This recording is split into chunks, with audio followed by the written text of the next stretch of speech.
name is not on the list. Well, we'll make it known very soon. We'll publish the list. So I was just going to inform you that I'll be in church. You know, it's Sunday, so I'm in church all day. We'll serve the Lord together. Praying for the birth of the Lord Jesus Christ. Maybe you will sleep at home on Sunday morning, Sunday night and come on Monday morning. So it's the same thing. But it's good to have you join us again. And it's a lovely season. It's a season of joy. It's a season of happiness, a season of gift. I do well to make someone smile, make someone happy this very season. It's very important. And, like Emmanuel said, we'll be celebrating the birth of Jesus Christ, so we should eschew violence. We should imbibe the virtues of Jesus Christ this very season. So we're set to take you on that jolly ride again around the world of polity, bringing in municipal analysis and all of the interviews that we'll be looking at today. But let's take this break. When we return to bringing you the newspapers.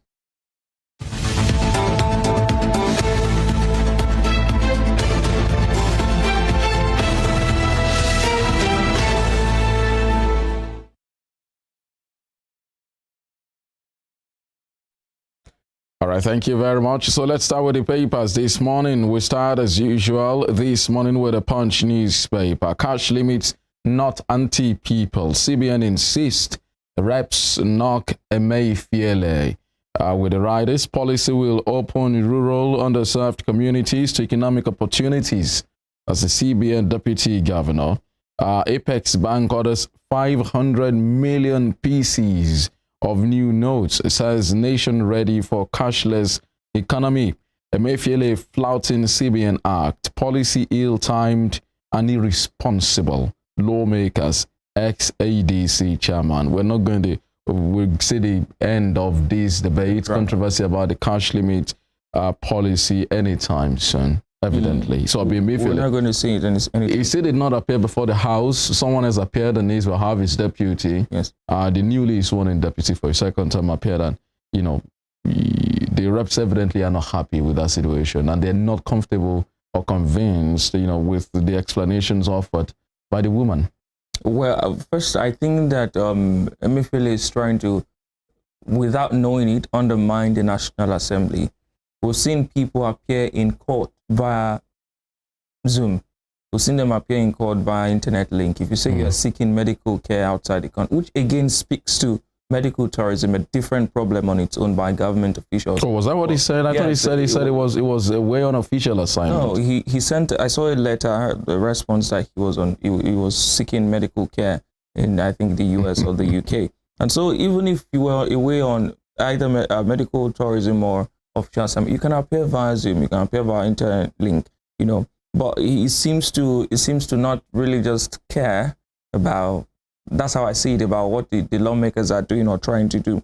And I think I want to tilt towards the views of the lawmakers and the ex-ADC chairman. I did say yesterday that the policy was ill-timed. There are things you have to put in place before the NFIU chairman, CEO were reading yesterday, talked about the fact that the CBN will have to give orientation to market women and local people on how to use internet. For me, that should have come first. They should have been told how to do those things before you now introduce. Putting the cart before the horse. Before you now introduce the policy to them, equip them with adequate knowledge to handle the policy. But like you said, we're not going to see the end of this anytime soon. Well, so, we wait to see, but there's been some reaction from the CBN, backing down under pressure, increasing the limits, or some people are still not satisfied, like you said. The orientation that they said they will be doing now should have been done well before. Now, perhaps the reaction and the reception of the policy would have been different. Okay, so beside the nameplate, Yoruba Nation agitators welcome Akintoye's exit. Back Adeniran. What the man has explained, talking about Akintoye, given reasons as to why he stepped down. He said he's advanced in age, his strength can no longer cope with the demands of the office. But it appears that some people want to make more out of this. Maybe it appears that there was an initial rift within the group, but then the letter he wrote to his the former deputy, who is now the Alano, was clear and explicit that he is resigning because of his age and inability to cope with some of the demands of office again. Yes. Yeah. I actually saw that letter, but I heard grapevine and all of that, that they had to deal with some money issues and some persons not being satisfied with how some issues have been handled. But one thing we're not used to seeing, and I think is gradually defining our polity, is people actually stepping down for very valid reasons. I mean, it doesn't matter. You don't occupy office for life. For life, yes. If you feel that you cannot continue, even if you're an elected official, yeah. if you feel, there's a very good example recently, Liz Truss of the UK. If you feel you can no longer deliver on a mandate, on the reason you were put there, feel free to step away rather than mess up the office and your own reputation in the process. And your family's name. Yes. Because, we attach a lot of families' name. Yes. And then your generation as well. Some people will see in this part of the world. Yes. NNPC, marketers plan 148 naira per litre. Tinubu insists on subsidy removal. That's above the nameplate there. It's an interesting one. NNPC marketers plan 148 naira per litre. Is that the depot price or the pump price? Pump price. To be interesting to see that story on page 28. But I think we shouldn't even be talking about price for now. Let's look at the availability. Do we even have? I think we have. So I think the problem is that people naturally will go to where the price. Also for the queues, people going to where the price is cheaper, to the NNPC stations and some of the other major marketers. But it's also good that one of the presidential candidates is coming out clean on the subsidy question. Yes. So whether you like it or not, we are going to remove it. So what happens next is what we may not be able to predict. Because by my reading of it, from our understanding of the Nigerian situation, the subsidy seems to be like a social capital, seems to be like a welfare plan for the Nigerian people. That, for many people, that's the only social cover they get to enjoy. And so removing that, because almost all of our national life is intertwined with petrol. So the moment the price moves up, if subsidy is removed, for instance, and the price goes to 300 naira per litre, you can be rest assured that every other thing associated will skyrocket, So, and how that will be managed is the big question. It's not a question about removing the subsidy. Because the impact on the ordinary people and the ordinary folks, that's the big question. So just above the nameplate still, FG may reintroduce telecom tax in 2023. That's according to a report. It also been introduced this year before. Yes. Before the minister stepped it down. I think it was already. It was already actually. Some of the data and airtime and call tariffs rose. I think there was an addition of 15 naira and above on some of those things. But the Minister for Communications, now what's his name? Issa Pantami reversed it. So it went back to the normal price. But I also think that just with the CBN policy, it was just to test public opinion and then see how it can be reintroduced in a way that will better suit Nigerians and won't have that much outrage. You seem to like conspiracy theories. Oh yes, I like. Okay, well, so above the nameplate here is 2023 budget. National Assembly uncovers errors, delays passage. I mean, so this conspiracy at the National Assembly. I wonder why we make this for me as schoolboy errors. Shouldn't have happened in the first place. There's a whole lot of team, legislative aides, consultants, experts, and backed by the bureaucracy of the National Assembly, which is the NAS Commission. I do not think these issues should be happening. I read the comment of the Senate President yesterday, and he was saying that the budget sent by President Buhari had a lot of errors. It's from the president. Yes, it was error laden. That was what he. So that's why they've been working on it. Then it should have been cleaned. They should not have. It should not have even come to light. It should have been returned. It should have been cleaned, and so both parties earn humongous. Yes. Nigerians are known for using big words. I've had that joke of some other African, comedians. But in fairness, they earn a lot, and they should justify it. If at your level, if you're given a job, you're expected to deliver. Without because this will waste some time. Yes. So now they said they will reconvene on the 20th of December. That's in 5 days. So there'll be some disruption to a lot of things. But going forward, I think we should do better. Bottom strip of the paper: killers of US-based hotelier, Lagos Ibadan highway kidnappers arrested. And you can see the pictures of the suspect right there, and FG inaugurates 145 billion naira safe school plan, seeks financial support. Driver dies, passengers escape as container crushes vehicles, and manufacturers pay 403 billion naira tax, lament economic crunch. The container is sad. Yeah. I feel there should be some safety protocol around carrying those containers. I mean, these are some of the challenges with our country, such that even you do not feel safe. I heard the story of a lady who said part of why she decided to run away or change or relocate, immigrate, was because every day from work, she drives between trailers every day, back and forth within trailers in Lagos. I mean, her route to the office is such that she will be sandwiched within trailers, some of them carrying containers. So there should be a safety protocol around when you carry in trailers.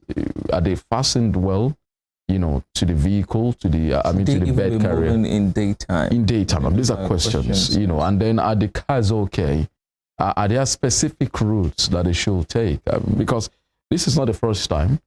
We hope that this is the last time. It's happened again and again. Yes. It's a menace. Here in Osogbo, I was telling someone yesterday when I went out that for the first time I saw a bullion van convoy being bullied. They are used to bullying people, and I saw them being bullied by one of these vehicles, one of these trucks. Yes, they wanted to overtake, and then the guy sped up, and they had to reduce because they were also scared of probably the containers falling, so they had to withdraw. They had to step back and allow the truck go. But then it speaks to the fact that we do not, our agencies, the FRC in Lagos, the VIO, the last man, all of that, they also need to do more. Some of these vehicles, when you see them, are evidently not fit.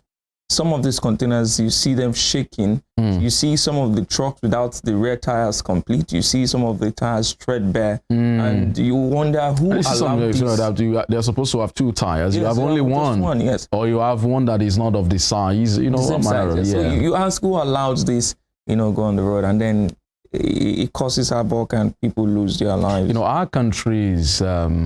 a place where anything goes, so most times there are rules, there are laws, but implementation is haphazard. It depends on, and then even Nigerians, we seem to be an unruly bunch. I'm sorry, but unfortunately, when we get to functional societies, we tend to behave. So what's wrong with us here, such that we do things the way we like? I told you before that someone once referred to us as a syllabus of error. It's a syllabus you check and not to. We do not do this. Nigerians have done this. Let us this way. But let's start with a Punch newspaper. Yeah, move on to the Daily Trust newspaper very quickly. Daily Trust newspaper has at its banner headline, cash withdrawal limit, reps to insist on policy reversal. Wamako wants Emefiele sacked. Policy not politically motivated. CBN. 500 pieces of notes printed. As on page 4. 500 million. 500 million pieces of the new notes. Now you begin to wonder in what denominations. But then we'll get to see how that will circulate in no distant time. And below the nameplate, military probes killing of civilians in Zamfara airstrikes. Military probes killing of civilians in Zamfara airstrikes. We talked about the military managing collateral damage yesterday, and it's good that they're trying to look into some of the circumstances surrounding those airstrikes. Murik accuses Lagos principal of forcefully removing students' hijab. That's in Lagos there. And NPAN, NGE urge Arise TV APC campaign cancel to sheath sword. That's been defining the future of the media space in the last few weeks. The back and forth between Arise TV and the Nation, both platforms using this day and the Nation to come at each other. It's time to really sheath the sword and restore faith in the integrity of the media. It is. It's really time. And below, at the bottom strip of the newspaper, bandits raid Kaduna communities, abduct 37 in 3 days. That's on page 16. Man 75 lures minors with 100 naira rapes them. I hope that he gets what he deserves in terms of justice for the minors. And regional bias may lead to inconclusive poll in 2023, Bishop Fearon. We've been hearing so much about the next year's election possibly being inconclusive because of the interest that people have. You know, the three leading candidates now seem to have a really large movement, and a lot of analysts are projecting that people may vote according to their region and then lock in the result of the elections. Well, so, I mean, I feel that will not be too good for us. So what we need is someone with a pan-Nigerian mandate, not a sectional leader. And so for me, for those who appeal to ethnic sentiments, I feel they are not wise enough, because if you check the spread of all of the candidates, so there are 2 candidates from the north. I mean, talking about the 4 leading candidates now, the 2 of them from the north, one from the southwest, one from the southeast. So if each of the candidates are to be queued, you know, if you are to queue behind your candidate from your region, and so the region with the highest voting power will ultimately win. So that means power stays in the north, except, okay, the 2 candidates now also divide the votes of the north. But even if you consider what comes from the northeast or what comes from the northwest, it appears that after the northwest is the southwest that has the highest number of votes again. And so when you look at the different dynamics, it's not really good that we preach and canvass for votes along the ethnic sentiment. I mean, I've had people say, you know, if you are an Igbo and you're not supporting Obi, you are this and that. It doesn't work that way. If you are Yoruba, you're not supporting Ashwaji. No, it shouldn't be. What we should, the interest of the the next leader for Nigeria should be, you know, a pan-Nigeria, a nationalist, not a sectional leader, one that can unite. This nation is too fractured at this moment, too divisive at this moment to continue this way. So the next leader Nigeria needs to be one with a pan-Nigeria mandate. Very important. I made a tweet some days ago that Nigeria is so divided.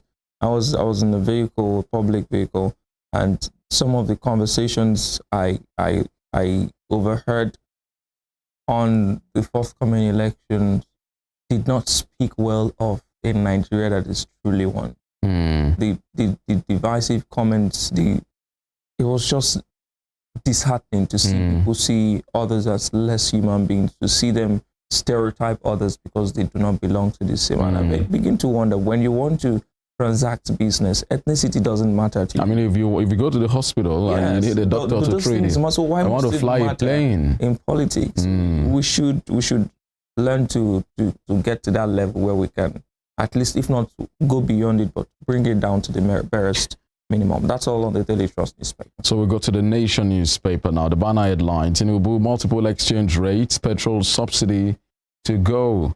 With the rider APC candidates, promises to fix power, introduce students' loan.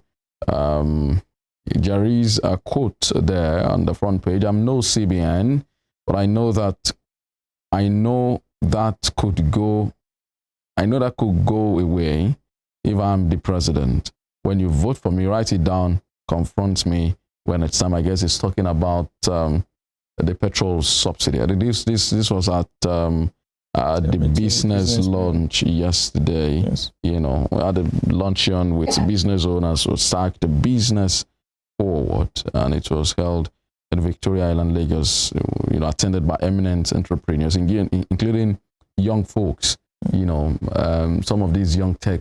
Yep, tech bros. What do you call tech them? Tech bros. How do you guys call them tech bros? Tech bros, bro. And tech Cs also. Yeah, tech Cs is, so it's just, something like that when you come from the United States and you want to be, all of those things, so tech bros and tech Cs. I don't know how you guys still here in this country, but, we'd like to just let you know that it's tech bros and tech Cs. Yeah, you're welcome. I'm confused on your behalf. Well, just below the nameplate, budget passage shifted to next week. We talked about that earlier on. Al Mustafa loses AA presidential ticket, and above the nameplate, 94% of cash transactions falls within 500,000 naira limit. And criminals won't stop 2023 poll.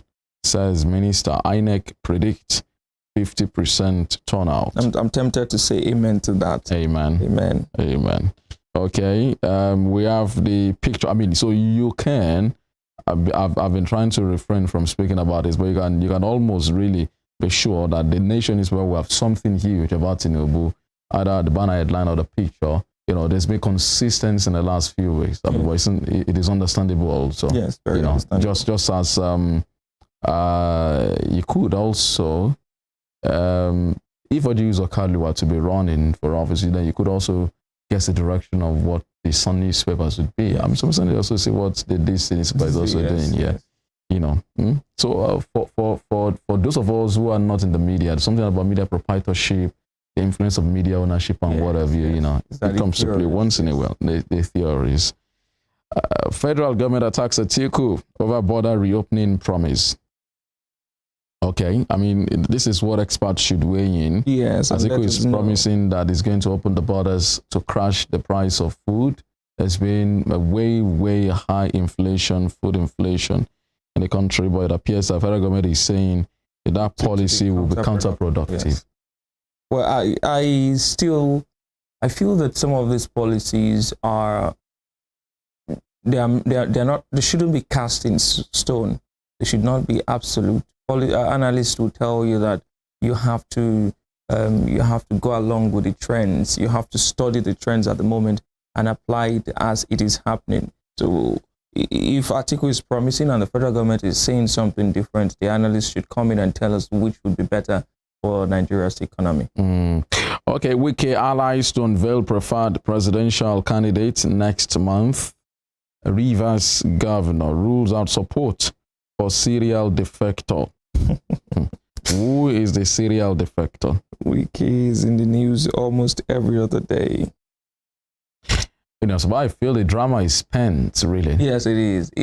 Some of his energy has probably been expended, and he isn't granting much of those interviews anymore. He isn't dancing. Because, I mean, that's lost traction somewhat now. Yes, a lot of persons have now just seen him as, someone who is a rabble-rouser, and it's not just... but he has his own supporters, though. Yeah, he does.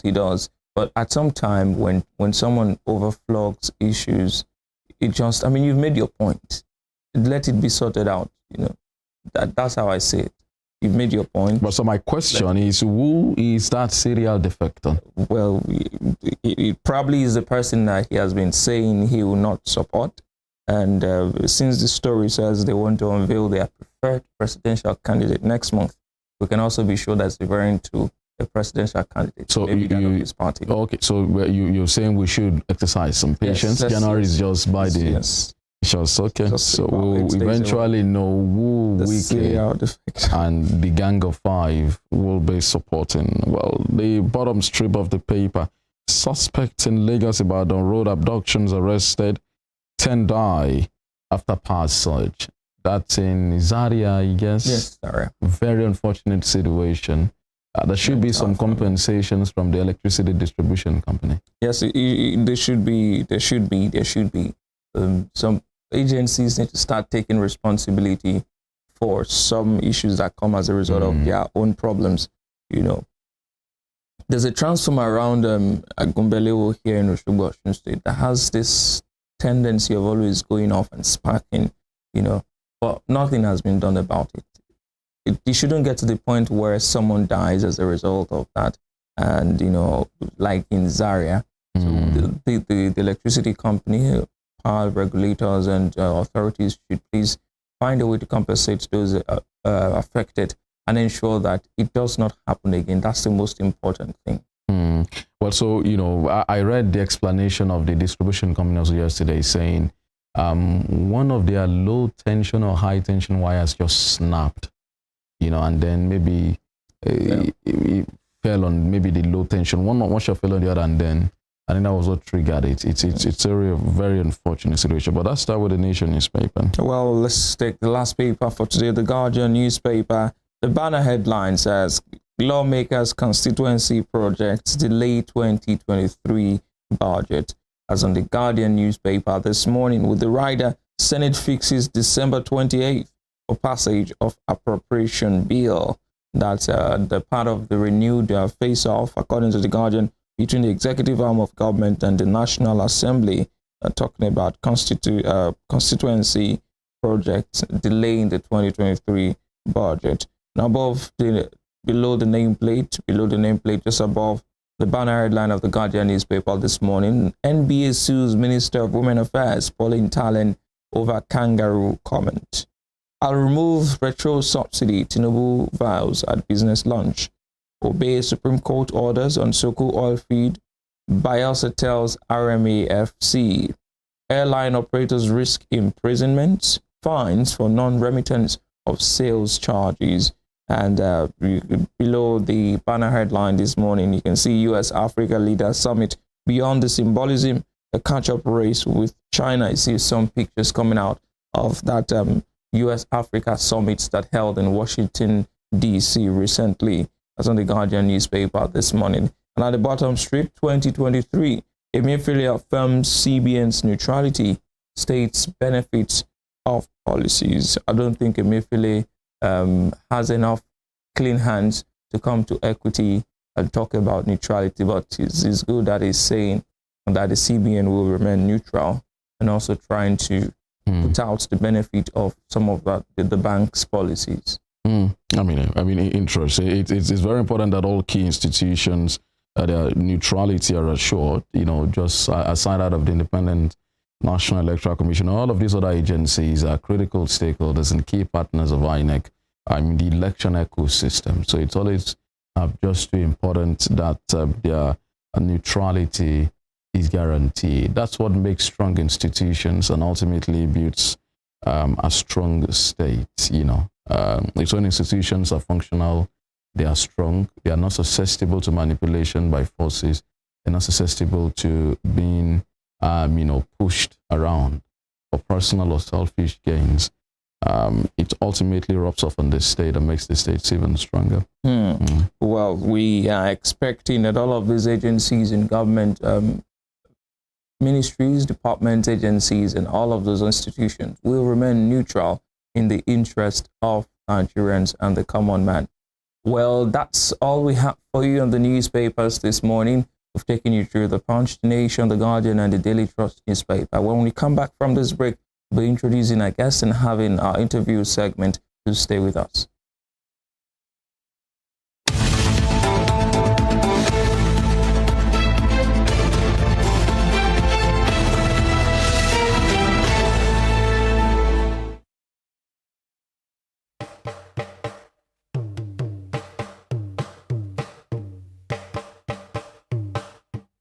Èdè Yorùbá jẹ́ ọ̀kan lára àwọn èdè tí wọ́n ń sọ ní agbègbè Niger Congo. Èdè Yorùbá gbajúgbajà ní àwọn orílẹ̀-èdè tó ń bẹ ní ẹkùn ìwọ̀ oòrùn ilẹ̀ adúláwọ̀. Ó kéré tán, àwọn ènìyàn bíi mílíọ̀nù 14 ló ń sọ èdè Yorùbá lónìí. Ètò akọ́mọlédè ló ń dé sójú ìwòran yín láti iléeṣẹ́ móhùnmáwòrán WSTV ìkànnì 150 channel 190 lórí StarTimes. Folúṣọ́ Ayaolúwagbémiga, ìyá ìjọ pèdèpèdè, ìyá akọ́mọlédè ló kọ tèmi. Yorùbá dùn púpọ̀, Yorùbá ò lè kú, Yorùbá ò lè parun. Tiwa làṣà, tiwa lèdè, tiwa nìṣẹ̀ṣe, akọ́mọlédè.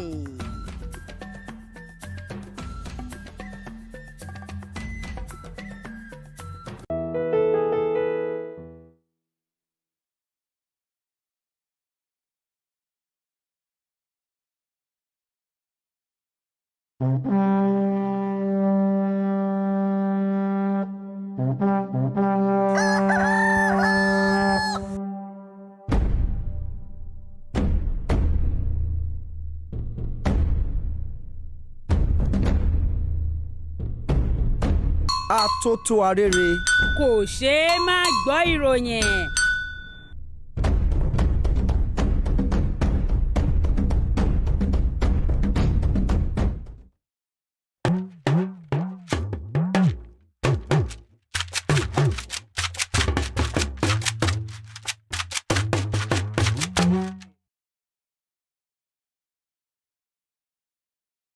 Bẹ́gùn ò bá jáde, mọ̀rìnwó la kọ́kọ́ rí. Ó ọwọ́ gẹ́gẹ́ ní síwájú ìjó ẹsẹ̀ kàtàkàtà ní síwájú rìn bẹ́ẹ̀ bá ti ń gbúrò wa a tún ti dé náà nù ẹ káàbọ̀ sórí ètò Owambe Unlimited pẹ̀lú èmi ọmọ yín olólùfẹ́ yín ọ̀rẹ́ yín Suliat tẹ́túmọ̀ sí Morenikeji ẹ lè pè mí ní Susu tó bá wẹ̀ lómi a sọ pé ìyálòde àríyá gbogbo orúkọ tẹ́ ẹ bá pè mí kò sí èyí tí mi ò ní jẹ yín ẹ farabalẹ̀ kẹ́ ẹ máa gbádùn ètò Owambe Unlimited lórí ìkànnì Western Spring Television ní ìkànnì 190 ibẹ̀ ni Owambe Unlimited ń bọ̀ wá ẹ fàkùrẹ̀ tẹ̀dí kẹ́ ẹ máa gbádùn ètò àríyá wa.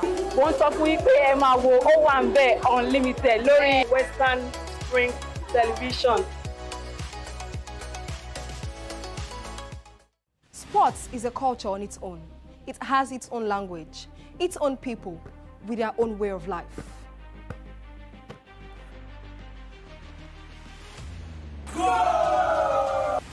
The world of sports is never void of actions, stories, dramas, and scandals. I guess you need a sports show that can walk the walk and talk the talk. On this show, we answer all your sporting questions.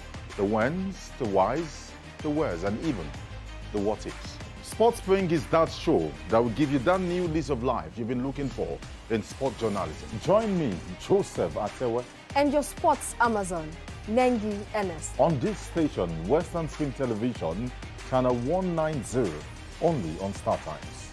Let's talk sports. Let's speak the most universal.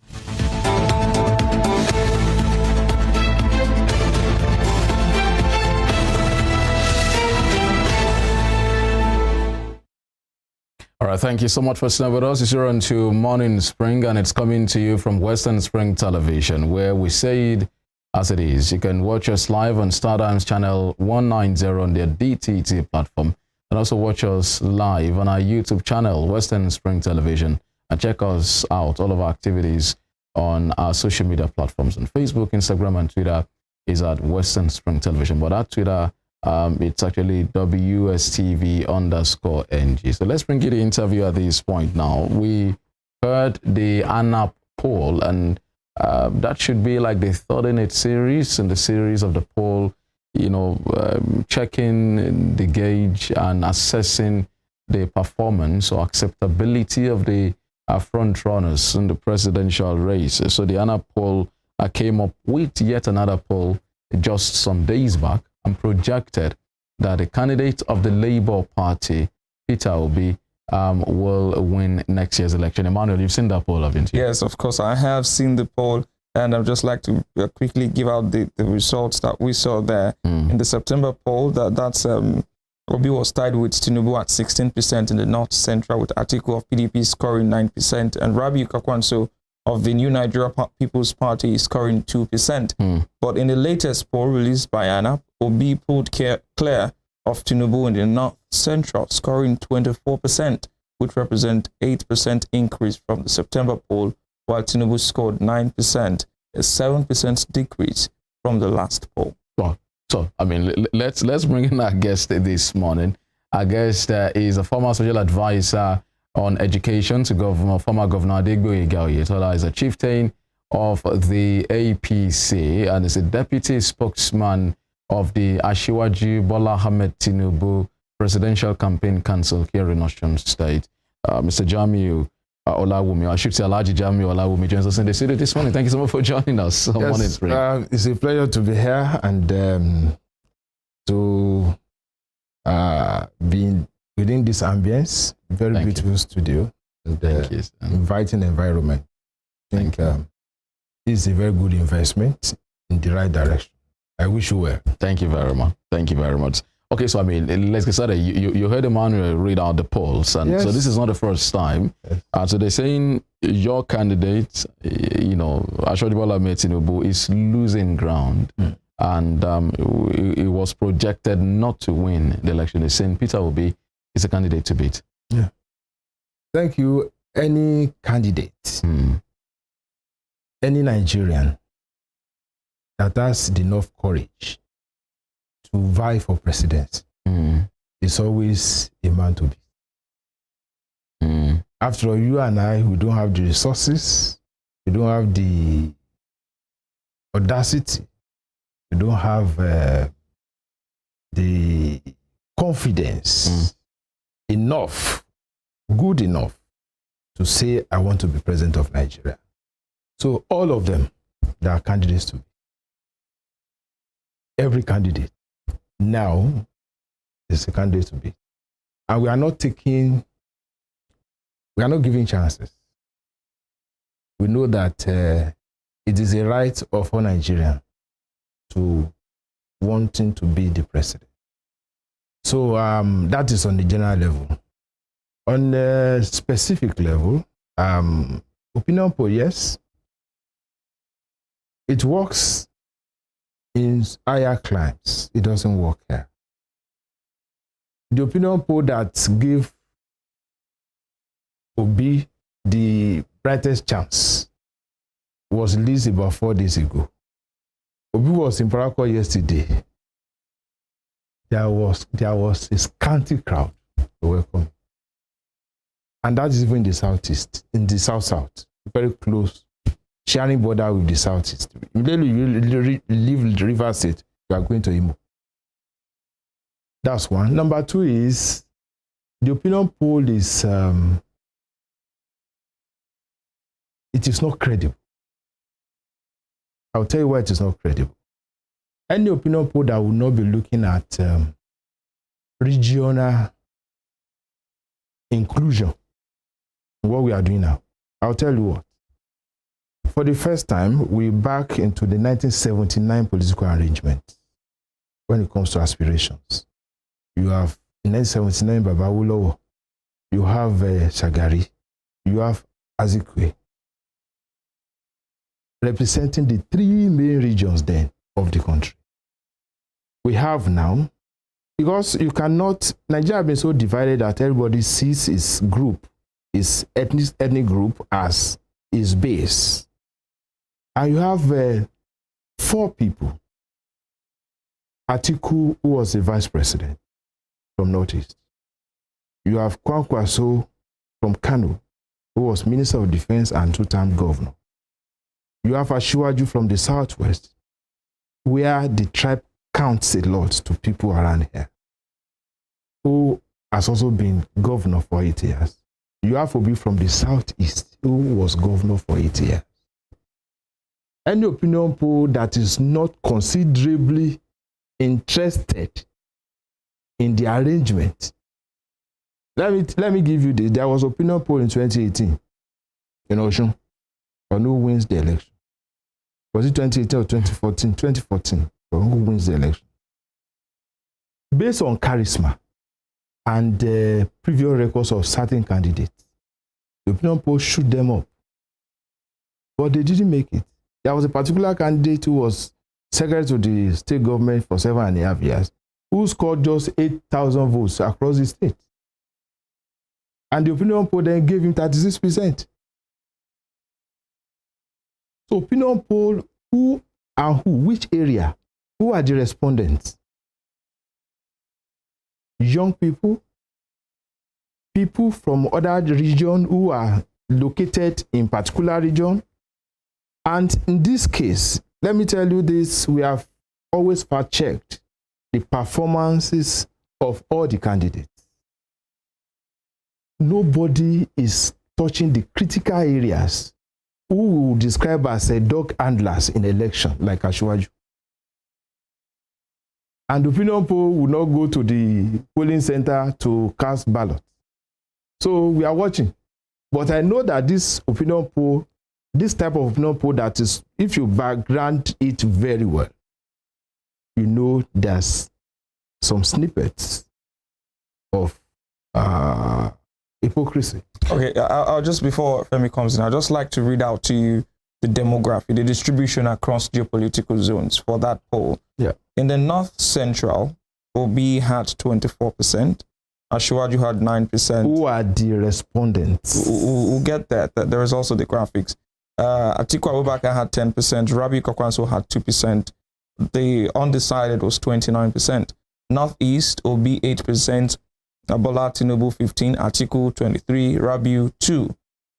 Northwest, Obi 11%, Bola Tinubu 15%, Atiku Abubakar 17%, Rabiu Kwankwaso 6%. Southeast, Obi 50%, Asiwaju 1%, Atiku 1%, Rabiu 0%. South, Obi 46, Bola Tinubu 9, Atiku 3, Rabiu 1, Southwest, Obi 15th, Bola Tinubu 22, Atiku 4%, and Rabiu Kwakwanso 1%. The percentage of registered voters, that's does it not interest you, the report from Southeast?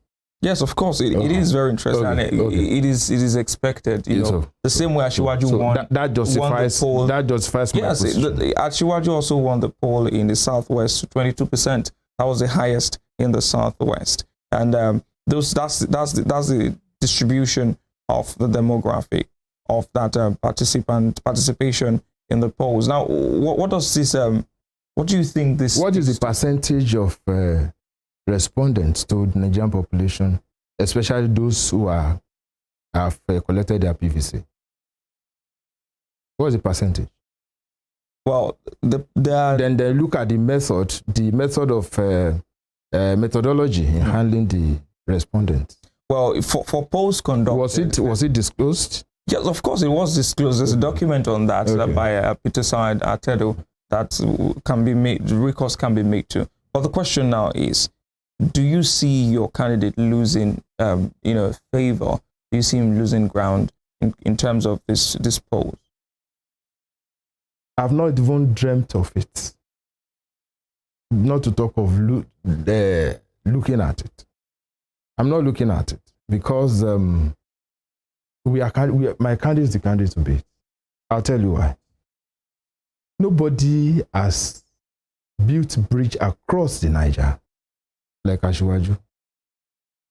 And what we are seeing, what we are meeting, is the type of stakeholders that are even craving to talk with us, to talk to us, to look at what we have in stock. We are not even, we are seeing them as coming behind us, and we're working harder every day. All right, so now that you said you're working harder, this is a question I've been asking some spokespersons or some members of PCCs for different parties. If you were to pick a particular candidate that would give your candidate a run for his money, who would that candidate be? Out of the other three leading. I will let you know this. All the candidates, like I did say when we started this, will give us a good run for our money. At least we need a family compound. So everybody is up and doing, but within their capacity and capabilities. So have you found any loopholes? There's been so much news circulating, around about certain things about your candidate. Like what? Some issues around his background, some issues around some of his dealings and exploits in the past. But do you think that we have always told people that if you want his background, we have told people that you need to do DNA test for him.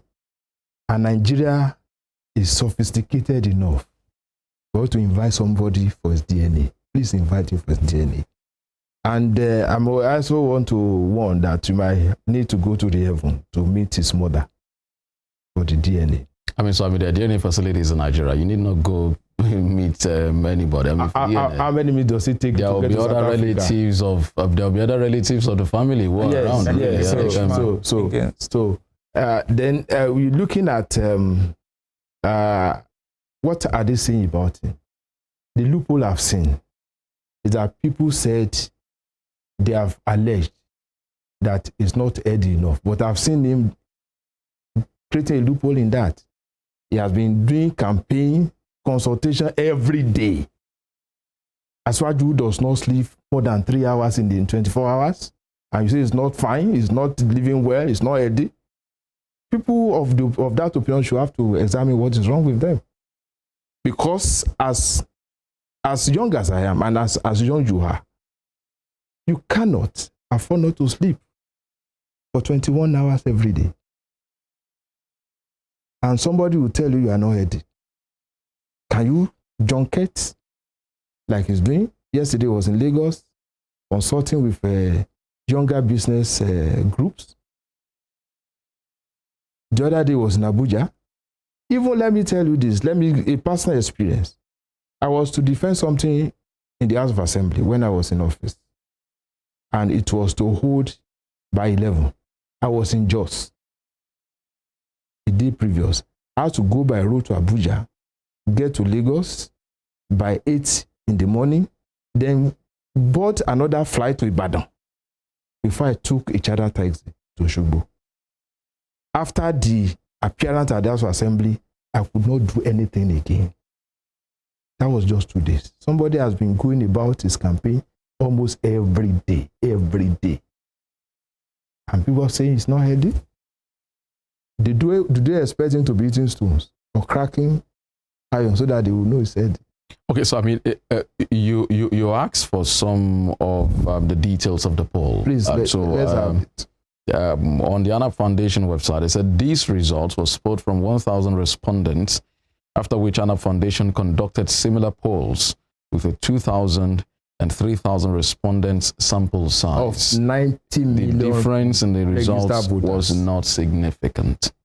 I mean, so, but, you know, it's quite significant. No, it has to be a sample size, and this is following up on, it is not only the ANAP polls that we're seeing here, there's also the NOI polls. We've seen like 2-3 different polls now conducted, you know, going towards the same direction. Does that not say something? Let me tell you this. Opinions, data are best collected when you have people participating who are doing organized activity, like journalists, like medical doctors, like engineers. But you cannot just get to anywhere and pick on somebody who you have not backgrounded very well, giving you data.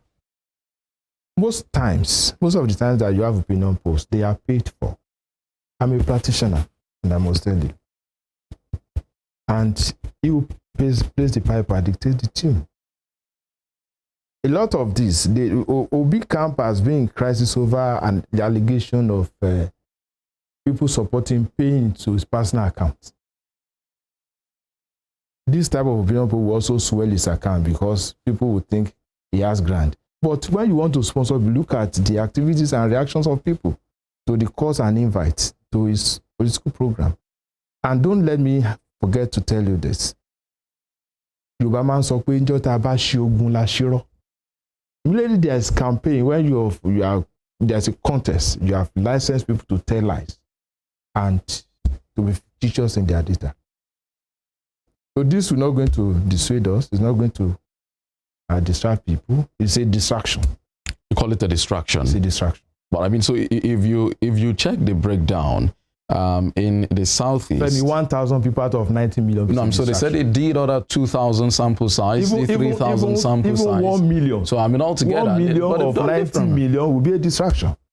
But I mean, so you do not expect that they will do for the entire, voting population. There will be a sample size. Yeah. You feel that this is not large enough. Which of the towns and cities were this opinion poll respondents sourced? I think it was done across all of the different geopolitical zones. Like from farmers, like from motor driver, transporters, like from students, like from nurses, like from traders. Well, which of these demography do you consider to be your own strong point? No, I'm just asking a question. Whether the information you have... so, I mean, one would expect that the sample size will cover the different segments of the society, both the literate and the illiterate. It's a distraction. 1,000, 3,000 is a distraction. So what would be the comfortable sample size for you then?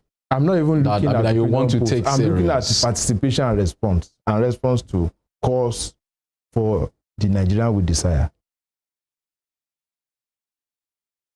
So you do not feel that this poll is a reflection of the perception of the people towards the candidate? It is not. Let me give you another example here. There was a candidate in the just concluded Austrian election, Honorable Latin Yusuf. Anytime my brother will be talking, he will be saying, I'm the next governor. He came distant to what? He didn't score even up to 3,000 votes.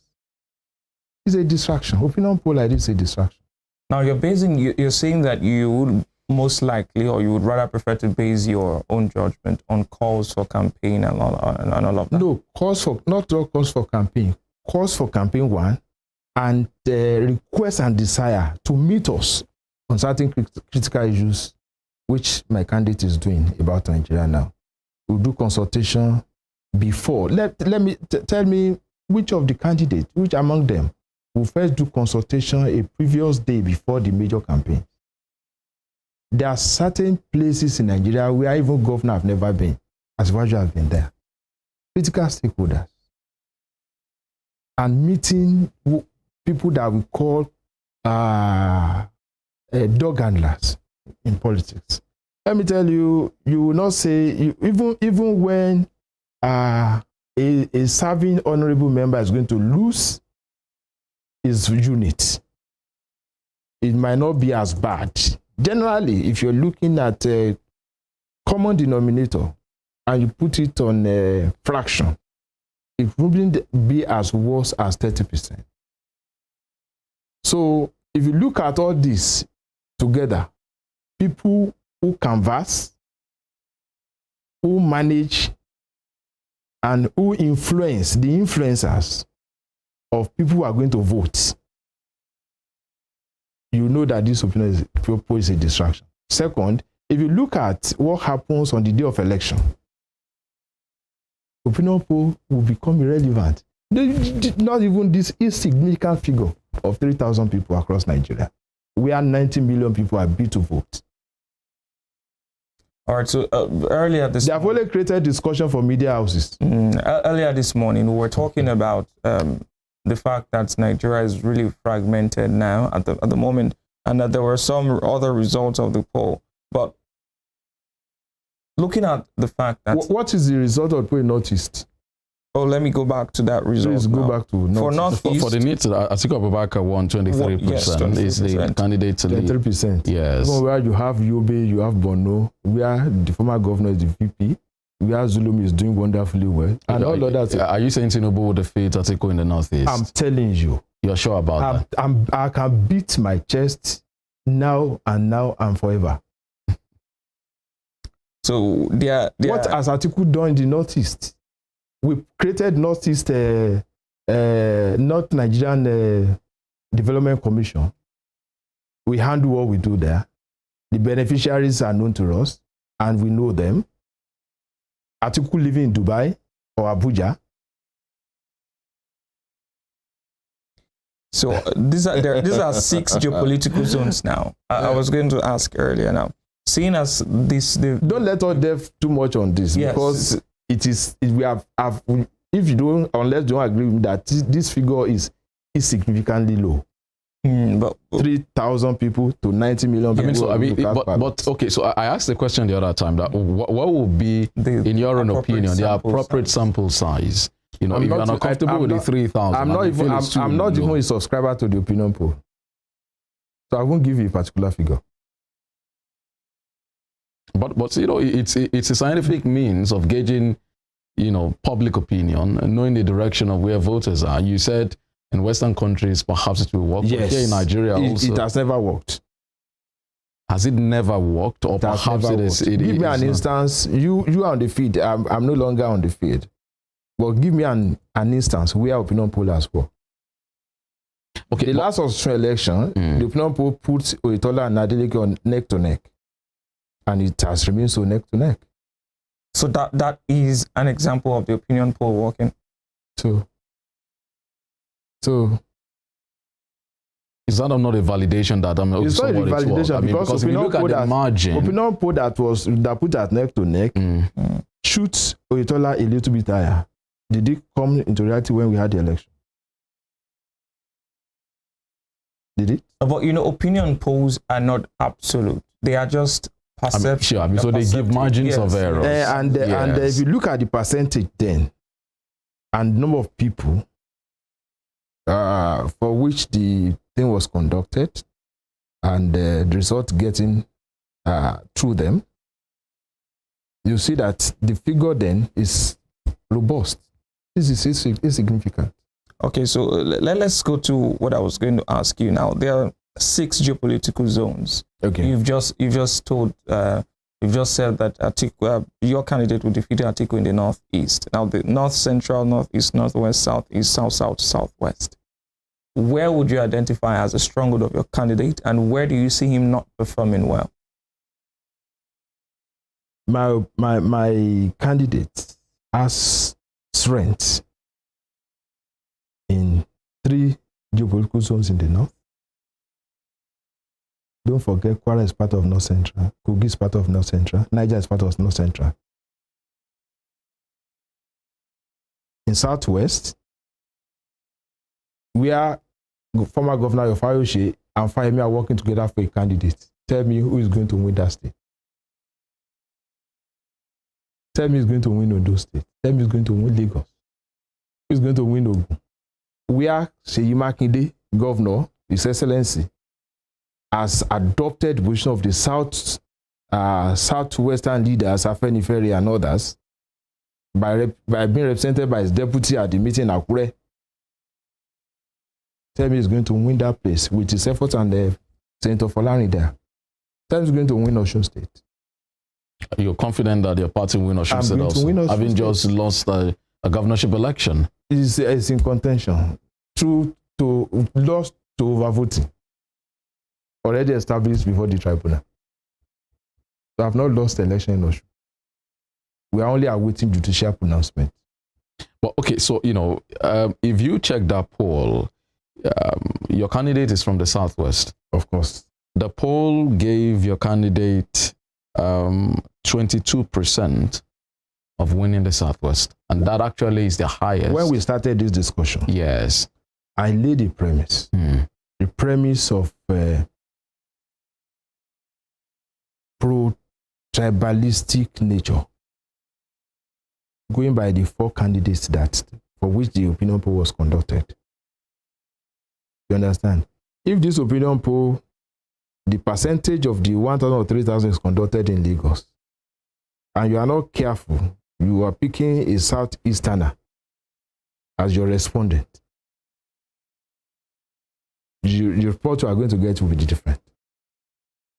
But so, Lagos is just one of the 6 states in the Southwest. No. If your candidate got 22% in the Southwest, isn't that low? What is the figure allotted to Southwest? You don't know. You don't know. From the 3,000. Yeah, we don't know. But I've also told you that this opinion poll was instigated. It has been instigated by who? I'm telling you, opinion polls in Nigeria, for the purpose of election, are always sponsored. Including the one that gave Oyetola a slight margin in 2018 or the last election? Yes, it could be sponsored. Was that particular one sponsored? I did not inquire. But this one, the instant that we are talking about, I can tell you, when you fact check properly in the no distant time, you know there's a coloration there. Okay, so if you're talking about Asiwaju's 22% in the Southwest, how about the Northeast? It's wrong. How about the Northeast, where he got 15%? If we were to go by your explanation of pro-tribalism now, Atiku or some other northerner, Kwakwanso should have won overwhelmingly, the same way Obi had 50% in the Southeast. Let me tell you this. It depends on who sponsors what, who is interested in what. This opinion poll, not because they are giving it to Labour Party, but I know it is sponsored by elements in the Labour Party. If it had gone the other way, the way of your candidate, would you have... I would not even be here to be talking about it. So the poll gave Peter Obi 50% in his own region. Yeah. Do you think that's slightly in the right direction? Yeah, I'm even disappointed because I expected him to be given 75%. You left out 2 other regions when I asked where your candidate would do well. You did not mention. I told you. Okay, we didn't finish that question. If you look at South is still dicey. I have a governor from there, and also have Edo. Edo is PDP. Edo is PDP. I know Edo will fall my way. I mean, so by your projection, Alhaji Jamiu Olawumi, I mean, you seem to be saying the entirety of the Nigerian state will vote for Asiwaju Bola Ahmed Tinubu. That will not be possible. Because you said you have the 3 zones in the north locked down for you. You're projecting that the south will go with you also. That's 4 zones. In the south now, you're saying you have... There are six states there. I'm only talking about 2 states. And what are those states? Edo and which other state? Cross River. Okay. Well, I mean, the south is regarded as a PDP stronghold. No. Not when some governors are not flying with the president, with their candidate. Don't you think you have rivers there? It cannot be resolved. Well, as you say, 24 hours is a long time in politics. Even 15 minutes. Mm-hmm. So what if that happens? Depends on who gets to where before another person. Okay, so apart from those 2 states in the south, what are let me tell you for free, we are not relying on G5 governors because it's a pendulum. It swings left and right. So you cannot put your eggs in such a basket if you're a good planner and a strategist for winning election. But the scare there will remain. What is happening among these 5 governors, the G5, and between their presidential candidates? It will not go for free because the daily rise in undecided voters there tells you something is wrong with what they are doing among themselves.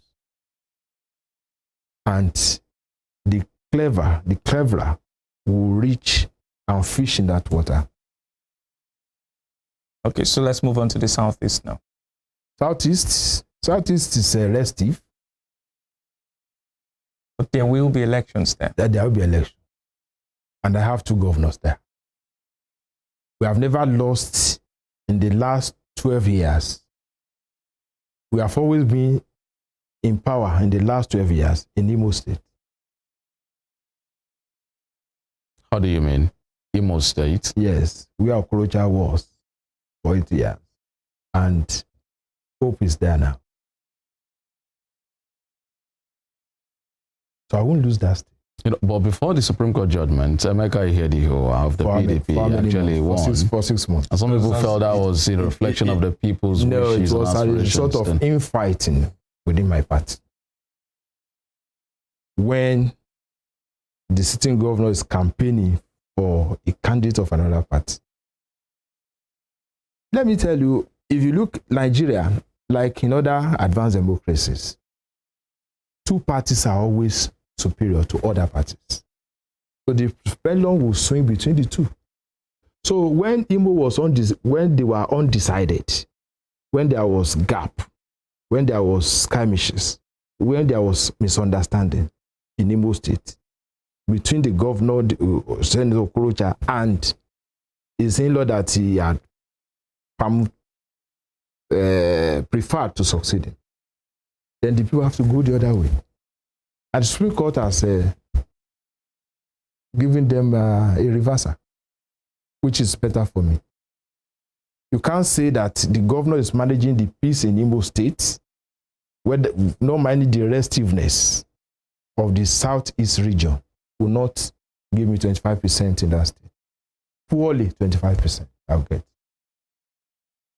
And what happens in other states? I still have a Ebonyi there. I have 2 states in the southeast, out of 3 states. Out of 5 states, rather. You don't think the other 3 can neutralize the 2 that you have? It's not a matter of neutralization. It's what you are bringing in. Do you know the qualification to become a president? During the election, 2/3 of the total number of states must score 25%. That will not stop you from scoring 70, 85% some other states. So what are you neutralizing just in Southeast? So for some of the other states, aside the 2 states you currently control, you'll be comfortable with just getting the 25%. In how many states? In some of the other states, you know, outside the two. That's outside the two, yes. States. Outside the two, yes. Outside the two. But you are sure of winning in a let me tell you, as poor as you think Southeast is going to be for APC, businessmen from that region have donated 1 billion to our campaign. Why would they not give it to Obi? And do you think that like you've been saying with the polls, do the donations translate to goodwill? Do they translate to election result? Do you give people who are not going to be who will say is not competent, who you say is not likely, even when you are trying to make some games, play some games that let us be seen in the camp of Asiwaju as supporting him, in the camp of this way as supporting him. What have they given to their own son? How would you be sure that they've not given anything? They would have announced, because they announced out of Asiwaju. There are a lot of things that are going to election, fairer than what we are talking here. All right.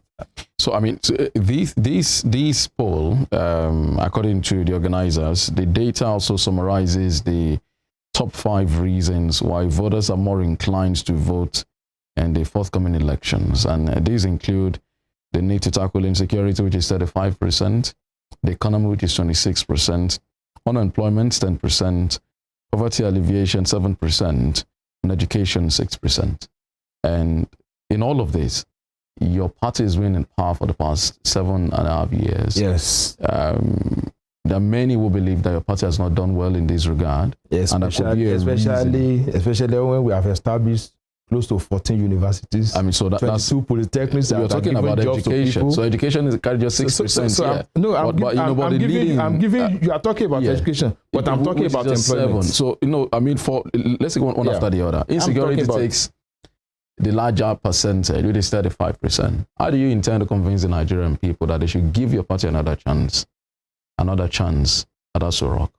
With 35% of the respondents believe that insecurity is a major concern for them. It used to be a major concern. Is it still not a major concern? It is not, because of what we have done. We have continuously decimated the incident of Boko Haram and banditry. And I can tell you, when last did you read or you have given to people on your news explosions and bombings in Nigeria? I mean, so we see it, right? I mean, of killings and kidnappings in Zamfara, kidnapping, in Kaduna. Kidnapping, yes. But to a larger extent, we have equaled ourselves to the task, and it has gone down significantly. Since when, Alhaji? Because, I mean, a lot of roads that were closed for 4-5 years have been reopened to traffic. You're talking about the northeast? In the north. Okay, so what about the issues that are now spread down to the north central, to the northwest? When you are talking about north central, it's only in Kaduna. And Kaduna has been restive enough since the time of Babangida. Since the time of Zango Kataf, that place has not known peace. They know how they live by it. They know how they live with it. And it has never affected elections. So the issue of North Central and Kaduna specific, it has become a phenomenon, and we are tackling it. What about the Northwest? Where banditry seems to have taken a life of its own. Where banditry and Boko Haram are 2 sides of a coin. So when you decimate Boko Haram, you are decimating banditry. Are you sure about that? Are you sure that's the thinking of the people in those areas? I forecasted it. Let me tell you, I forecasted it. When Boko Haram war was raging for long, and there was a need for them, there will be a need for them to recoup and buy more ammunition. I wrote on one of my series that there will be kidnapping for people to pay money so that they can have access to further ammunition. It is 1 + 1 thing. You get 2. This is not a matrimonial mathematics. But are you sure your party has done well enough to earn another term in office from the Nigerian people? For this country, for the government, we run in Nigeria to have acquired sophisticated weapons to this level, Super Tucano, and other equipment, and driving them away from Nigeria. And we will just have just 2 local governments in contention out of 14 in Borno State. We have really served well. Well, if I were to take you up on that, two local governments could also well be very dangerous if we're looking at numbers. Yes, and out of 774. Yes, could also be very dangerous. Yes. You just said that 1,000 out of 90 million is insignificant. Then 2 will be insignificant to 774. Yeah, but we're talking about lives, safety of lives. We're talking about safety of property. We're talking about confidence in the security agencies. We're talking about people believing in the government. We're talking about people going to bed with their 2 eyes. To solve insurgency problem, your solution cannot be taken off the shelf of a supermarket. You have to build manpower. You have to do training. You have to buy equipment. These 3 we have satisfied. So why are the results late in coming, sort of? Because you can't. Result is not by a sudden flight. Let me tell you, I have an experience I can share with you. I was living in Ife, and I'm from Ife. During the crisis, communal crisis in that place, you have security, carrying arms, other combat materials, patrolling the road and the streets. But within the compounds, there was war. Because nobody will announce to the soldier on the road that we are going inside Agumbele to go and fight somebody. So you have hit and run. What we have now is hit and run crisis of insurrection, of insurgency rather. The hit and run will be tackled when people provide information. After all, most of these people live within the environment. If they conceal information, it is to their peril. So what the government requires is the information from the people. And where we are getting the information, you can say, when last did you hear anything about insurgency, kidnapping, or Boko Haram in Yobe State? Because they provided information. So the economic situation of the country, yes, would that not be a big drawdown for you? Let me tell you, I'm happy where you are going. Nigerians should congratulate themselves for having Buhari as their president. How? And why? If the Anchor Bora scheme for rice did not work, you can fact check if you have means of fact checking here. A bag of rice that is sold there at 38,000 naira is sold 65,000 naira equivalent in Ghana. The Anchor Bora scheme that has brought down the very high level of importation of rice has cushioned the effect. And that is why foreign rice, the price has not gone up. If the Anchor Bora scheme has not succeeded, you can imagine how much you are going to buy a bag of rice. If Anchor Bora scheme has not succeeded, you can imagine how much you are going to be buying beans and other grains. This government is very, very, very, very passionate. But, with the success, yes, so with the success of that Anchor Bora scheme, yes, so Nigerians will readily compare what it was in 2015 before the government came into power and what it is now, and look at their purchasing power. What is the purchasing power of an average American in 2014 and now? No, so Nigerians will not be concerned about the America. Because they are concerned about Nigeria. Your country cannot be living in isolation. But so the person in Agumbele who does not know what happens in Detroit. He should be made to know. No, but it will care less. It's causing in the US. No, so it will want to know. It's paying more for fuel. So Alhaji, last week there was fuel crisis in France. Causing in the US also earn more? It does not earn more. Yeah, perhaps it does, but more. For context, Alhaji, it will say he bought rice 8,000 naira in 2015, or less than 10,000. And when the government, and now in 2022, yes, he's buying rice between 35 and 40,000 naira. Yeah. So, how do you explain that? Do you think they will have the confidence to want to say she's continuing in power? Let me tell you, who among the candidates is going to conjure rice if elected into office. You want miracles, don't want to work. That's Nigerians. You expect the president to conjure rice or give facilities and enable environment to farmers who have established rice mills across Nigeria? And so the critics have said that is if you don't produce, policies that led to that. What policy of the government that led to it? You are a journalist. Tell us what. Yeah, so they say a combination of policies, policy of you policy of you not working, or people not going to farm to increase the exports. Not going to farm because of insecurity. Because their lives are threatened. Where? Policy of government that has encouraged you to increase your GDP. When the GDP does not grow up, there will be scarcity. Dollars will be expensive because we are not earning dollars. And the diaspora activities will be affected. If the diaspora activities were not affected, there won't be all this increase that we are talking about. So if you are not producing and you are creating jobs elsewhere, or people who are producing, you are buying from them, then you buy more, you pay more. So there has been a data circulated in the past few weeks, of showing what it was in 2015 and what it is now. And the example of rice that I gave was perhaps just one of about the 20 items on that list. Yes. So they said the impact of the cost and the rise in the cost of living is been felt across board. So they said from food items, so you check the level of inflation. And to some people, it's a referendum on the performance of the APC administration. Yes.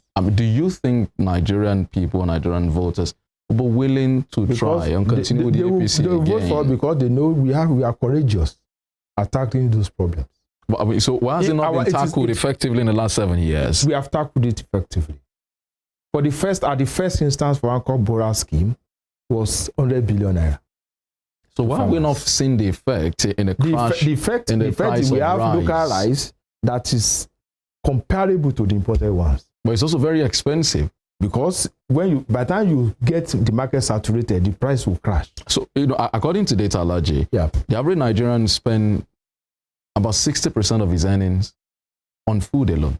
Okay. If food inflation. If it's going to be another person in power, yes, not APC, when there is going to be a flood that will submerge millions of hectares of land, it will go and stand before the dam so that it will not come. Are you saying it's a flood that is responsible for? No, I'm telling you, natural disasters are also factors. So there was also a flood in 2012 during Jonathan administration. There has always been flood. Yes, would that be a valid excuse for the government this time? Because at that time, the GDP was okay. So why is the GDP not okay now? Because you and I know what we are doing. That is not helping the GDP. What are we doing that is not helping the GDP?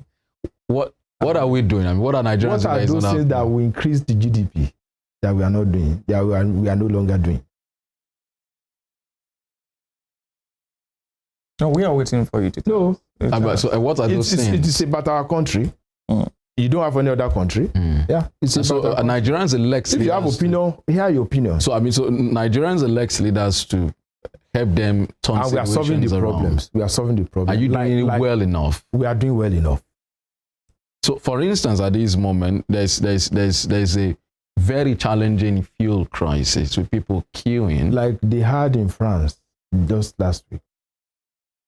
Do you think the comparison really works? It works. How? It works because when you want to fix a problem, what you are going to provide has gestation period. Like I said the other time, you can't solve the problem of economy, of security by a sudden flight. Because there are people that must be talked to. There are certain steps that must be taken. And this issue of insecurity and Boko Haram, whatever, started under the PDP. And human activities in war and crisis versus when people are not forgiving, when people want to take vengeance. It was vengeance that escalated into all this. And it has been given different meanings, different interpretation by people who are involved. So when you are doing reorientation, when you are doing rearrangement and resuscitation, it requires a lot of effort. And this government must be credited for being equal to the task of solving the problem. All right, so let's take you back to the polls now. 71%. Yes, 71% of the respondents think the presidential candidate should compulsorily participate in a televised debate and or town hall meetings, with the debates/town hall meetings spanning across topics like their manifestos, competence checks, and personality recognition, amongst others. Your principal has been in the news recently. Yes, he will not attend a debate or media chats conducted or supervised or anchored by a former deputy governorship candidate of PDP. Okay, so why is it not doing a debate? Because there's just one media organization. Wait. Okay. Wait. You know, I also understand this terrain. And I know when media organizations opinionate their stance. You understand? I'm a critic of Arise Television and Channels Television, including the AIT. Because personnel around that corridor are partisan. All three? The three. I'll tell you. Including Channels Television? I'll tell you why. I've watched campaign reports on Channel Television where they use still pictures for Asiwaju and moving pictures for PDP. Please take time to watch. Perhaps you have not been taking note of it. So we know we have to take our products. Okay, so Nigerians have not said. Excuse me. People who are involved in arms deal money, who refunded money back to government, owns the Arise Television. It was with Asiwaju yesterday to make pleas. You're talking about the owner of Arise Television? The owner of Arise Television. Ruben Abati, that you see, was deputy governorship candidate to Kashamu in Ogun State. Because of our time, so you have trust issues. Also conducted a debate, and your candidate still not. And then your candidate also has his own media empire. So why not attend a debate, for instance, of the TVC and the Nation newspaper? Perhaps that will solve it. People don't vote for people because of talking on media chat. But you just said, listen. It is at my own risk if there are people who will make up their mind and they are not seeing me. I'm not crying. But I know we have to campaign and get votes. What I require is votes, not the oratory power of any candidate on television. But they want to hear them firsthand on some of the things. We have published our manifesto and we have run our campaigns live for more than 3-4 hours. What debate again do you want? You are not watching us live, where we talk for about 3-4 hours, coming to your room, to your home. You know, that's just the candidate talking. People want to interrogate them and ask them questions. Wait.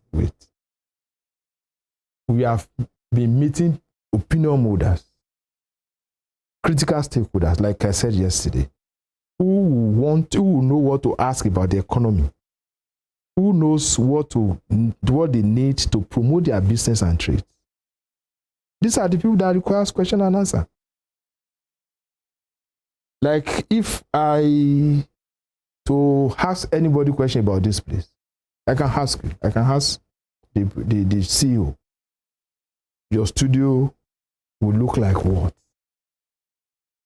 What's going to be the hours of transmission? But you cannot take it away from me that he has put down a good business. If you are now asking what does what, who does what, then it's an addendum. Nigerians has never voted in line of debate. There was debate in 1993 for MKO and Tommy Kimi. What happened at that debate? But I can't take my candidate to the guillotine of PDP audience. Is it because his handlers are not comfortable with his ability to do well at those debates? Is that why? Because of the media has highlighted a number of gaps from your candidate, of miscues and here and there. And they said maybe this is why the APC people are trying to hide away. What are we hiding from him? Away from them? You said they've criticized his not ready. He has been conducting campaigns every day. And I mean, they said he's made some comments. I would say Balabulu, and then they said what? All those flippants, you can see across the party now. The wife of Atiku was campaigning for APC. So it's not because there is an issue with Asiwaju, that's why you... Somebody for Labour Party yesterday was also campaigning for APC. And you see these political parties over time, you have had people cross-carpeting. So if you are thinking about your good days in your former party, you want to talk and mention that party. So we know ourselves. And we know what we have been together and how we have been together. So all those things are irrelevant.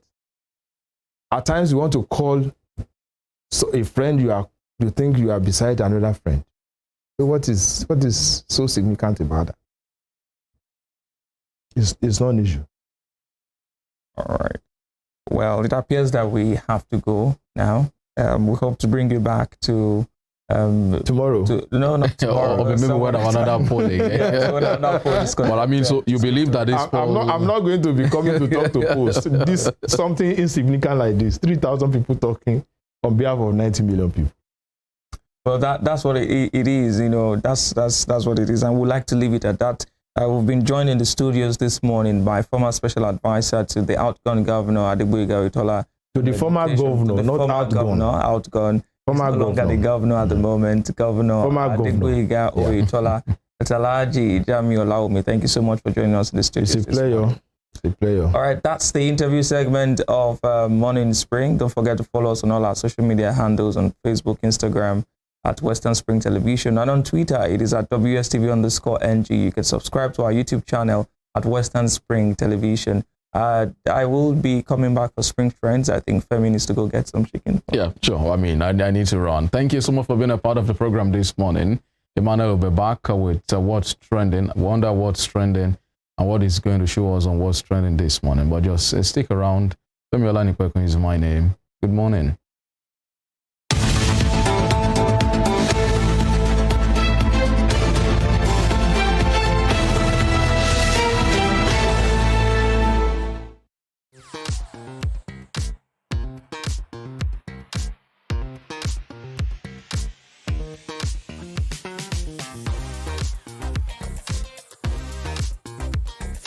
Turn it up! It's the Wild Wild West.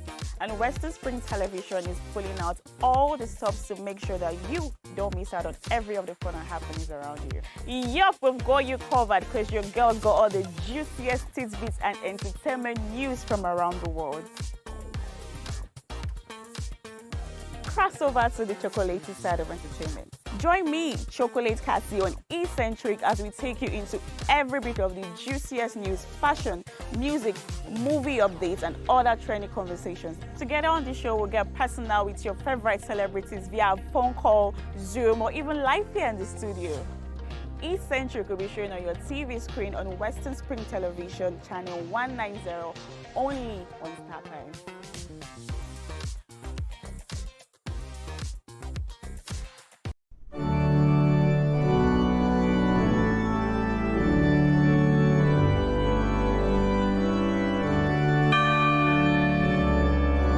Here are 5 amazing fun facts I bet you never knew about Christianity.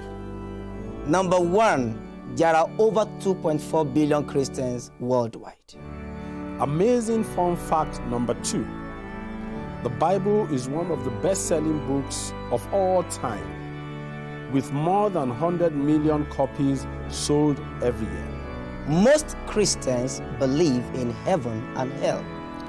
The Bible is the most translated book in the world, with more than 3,000 languages. Amazing fun fact number 5.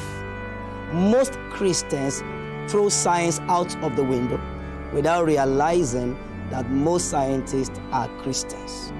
Hello, I am Pastor Steve Akinwumi.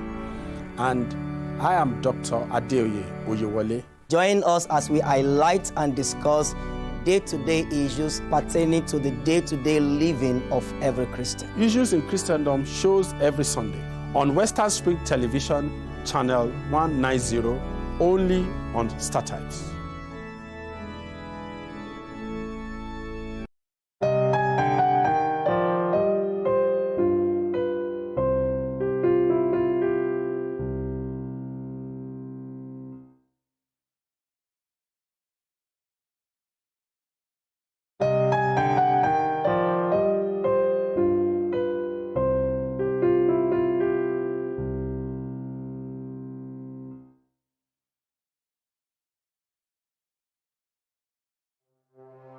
Arrested, affected, sound, found. What do we see? What do we say? Flowing from a spring. A fact A to Z. Check and confirm. Ever expounding current events. Traveling down from the business gist to the globally arising happenings, to the sports news, to the bittersweet infos. Guided transmission, even diffusion, vast and fast, detailed facts are fled. Within seconds, nuggets of words that flew across borders are fired. Stories short and long, wrapped in bundles of words, broken and dissected as it is, except misheard. This is the news as it is.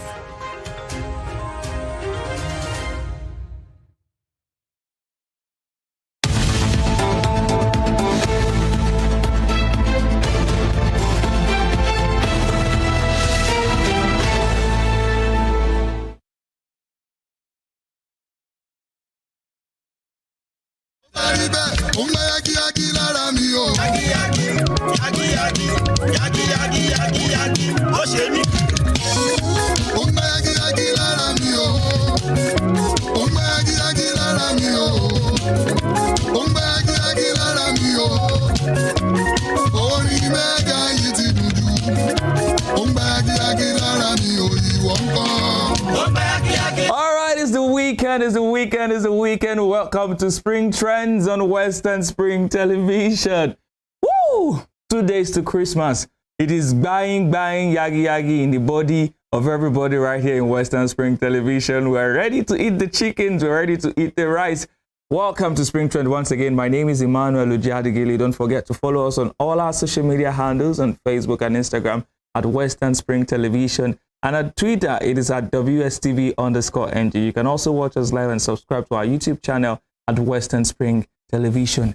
Now that we've danced, let's get straight to business. We have for you this morning what has been trending throughout the week on Twitter. Now this week, a Twitter user put up a tweet asking a very critical question. This person, Abolish Semo Esquire, Sami Saliu, asked a very important question. And this is the question.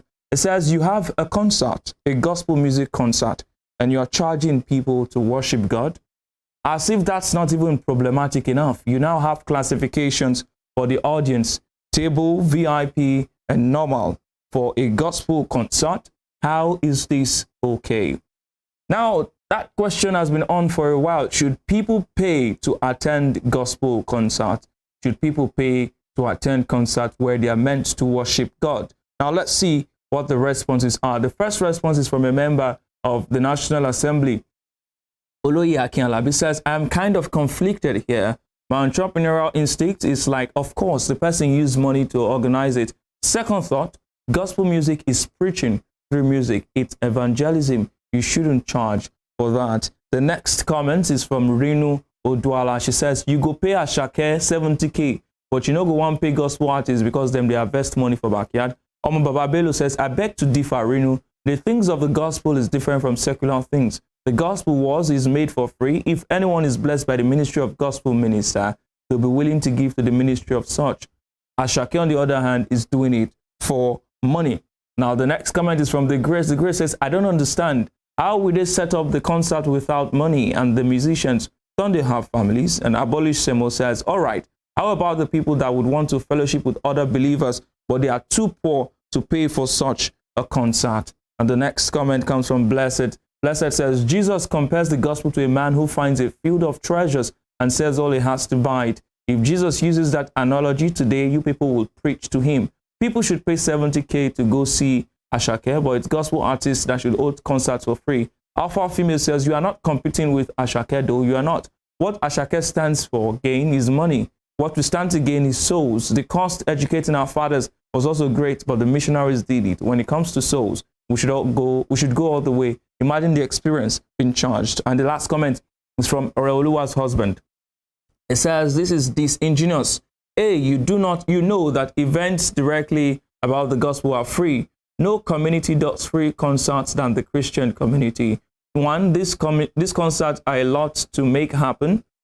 Two, these artists are invited make a living from what they are doing.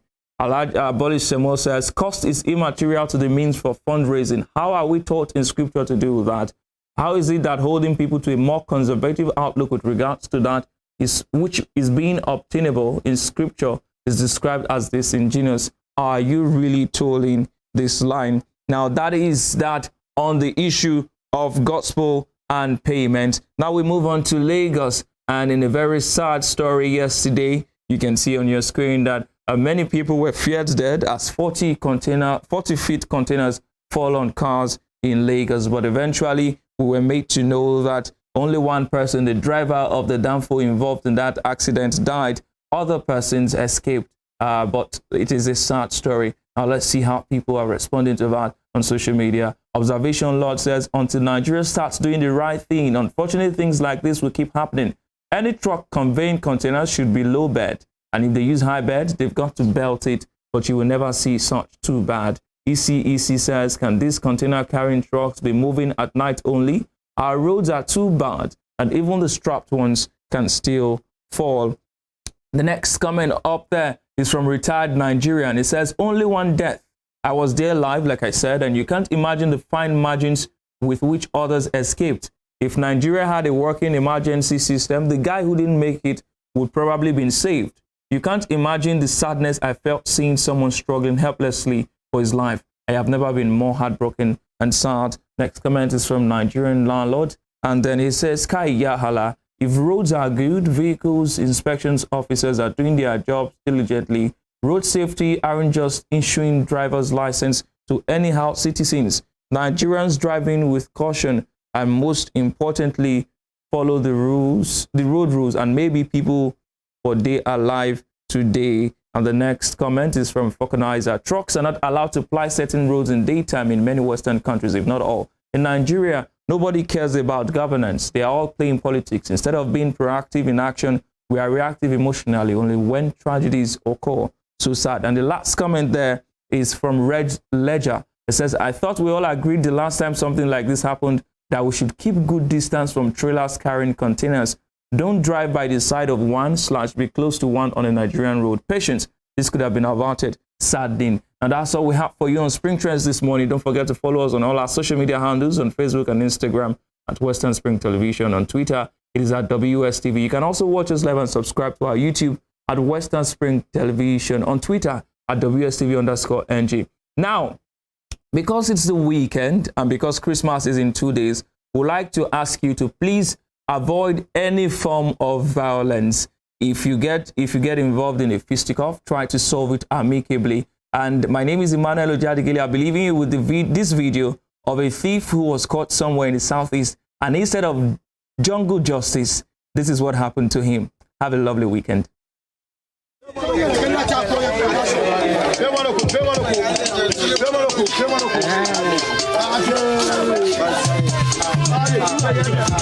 If you steal, you go dance, so this one no be money dance, so na stealing dance. This one no be happiness dance, so na sadness dance be that. Sadness dance, it no be happy dance. This one na sadness. You steal, you go dance. This one na peke yeye life. Onye meme. Steal and dance. Junojo. Steal and dance. Junojo.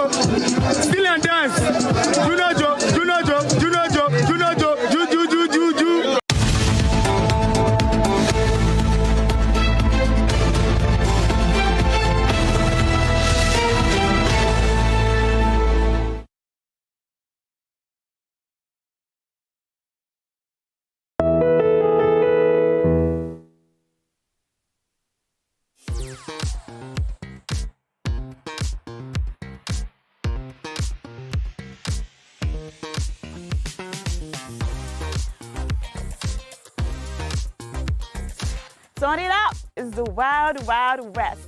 And Western Spring Television is pulling out all the stops to make sure that you don't miss out on every of the fun and happenings around you.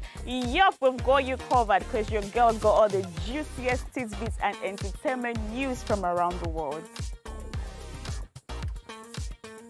Cross over to the chocolatey side of entertainment. Join me, Chocolate Cassie, on Eccentric as we take you into every bit of the juiciest news, fashion, music, movie updates, and other trending conversations. Together on the show, we'll get personal with your favorite celebrities via phone call, Zoom, or even live here in the studio. Eccentric will be shown on your TV screen on Western Spring Television, channel 190, only on StarTimes.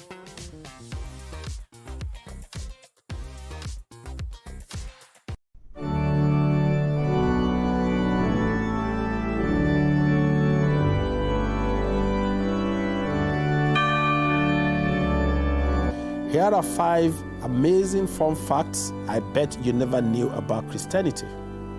Number 1, there are over 2.4 billion Christians worldwide. Amazing fun fact number 2. The Bible is one of the best-selling books of all time, with more than 100 million copies sold every year. Most Christians believe in heaven and hell. The Bible is the most translated book in the world, with more than 3,000 languages. Amazing fun fact number 5. Most Christians throw science out of the window without realizing that most scientists are Christians. Hello, I am Pastor Steve Akinwumi. And I am Dr. Adeoye Oyewole. Join us as we highlight and discuss day-to-day issues pertaining to the day-to-day living of every Christian. Issues in Christendom shows every Sunday on Western Spring Television, channel 190, only on StarTimes.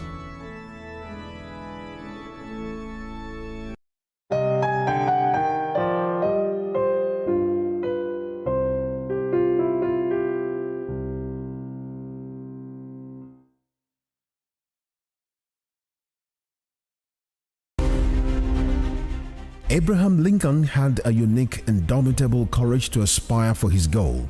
He had eyes on the American presidency, which he contested several times but failed. He remained undaunted until he was elected 16th President of the United States in 1861. Abraham Lincoln was born of humble parentage on 12 February 1809 at Law Country. A trained lawyer and politician of the Republican Party, Abraham Lincoln was a statesman of repute who was famous for his Gettysburg Address that abolished slavery in the United States. His life was remarkable for an impressive record of firsts. First American president to be born outside of the 13 colonies of America, first American president to be photographed at his inauguration, first American president to abolish slavery, first and only American president to hold a patent on his invention for buoying vessels over shoals. Abraham Lincoln is remembered mainly for signing the Emancipation Treaty for enslaved black Americans and globally regarded as the savior of American Union. Western Spring Television identifies Abraham Lincoln as a major character in history. Sports is a culture on its own. It has its own language, its own people, with their own way of life.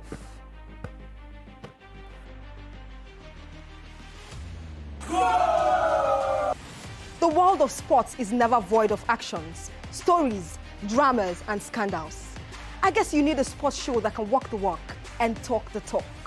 On this show, we answer all your sporting questions.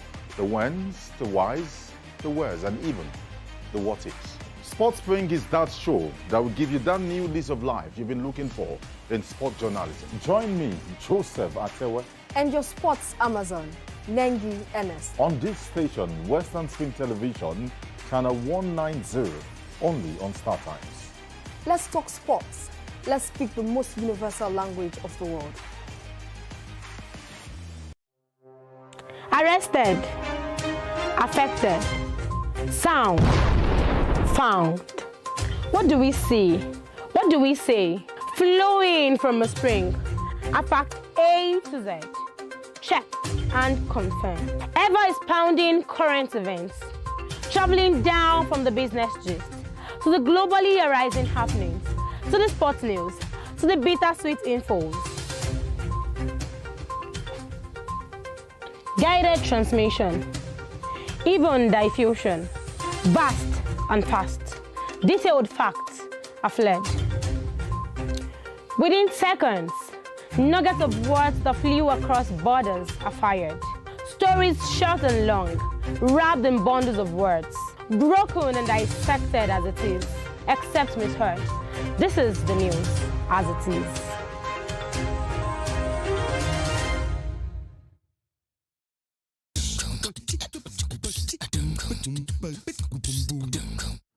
Vitamins and minerals are substances that are found in foods we eat. Your body needs them to work properly so you grow and develop just like you should. Bacteria, fungi, and plants produce their own vitamins. Our bodies can't, so we need to get them from other sources. Each vitamin or mineral has a special role to play.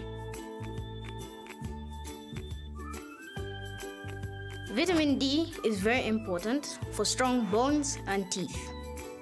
Vitamin D is made in our skin when exposed to sunlight. So spend a lot of time outdoors in the sun. Or we can get vitamin D from the foods we eat, especially milk, yogurt and cheese, egg yolks, fish like tuna or tilapia, and mushrooms. Eat plenty of those delightful foods and be healthy.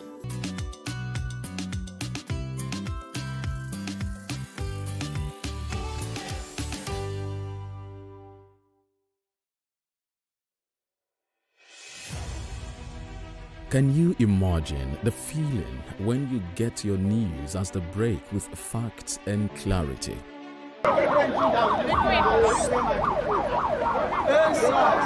Our news are reported as it is. In Africa, and all those who masterminded the way it happened, we have to pay a price.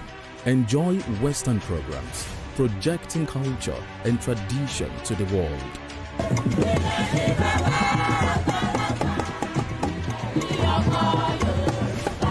Brought to you as the break and recapped every hour for your update.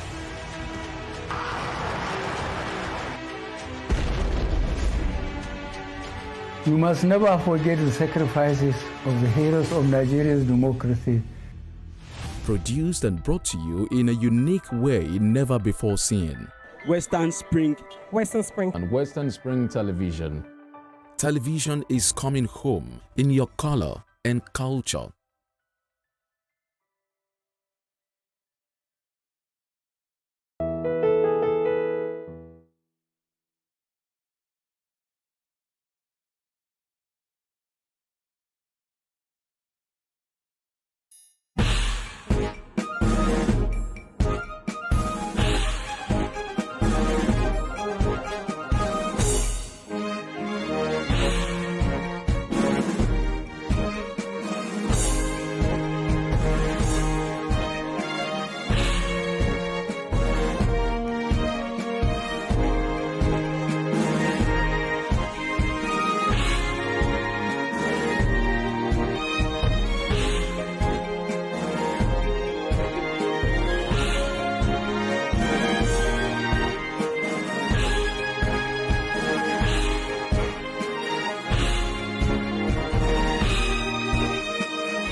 Western Spring Television. Ours it is.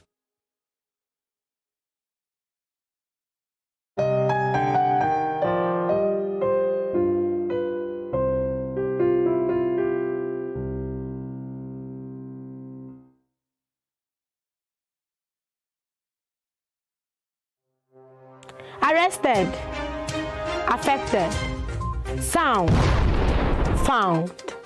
What do we see?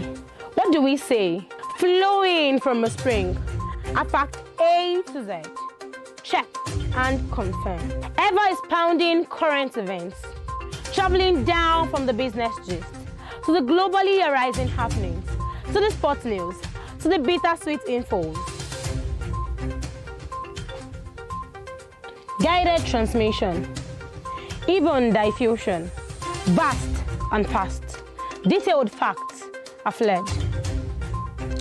Within seconds, nuggets of words that flew across borders are fired. Stories short and long, wrapped in bundles of words, broken and dissected as it is, except misheard. This is the news as it is.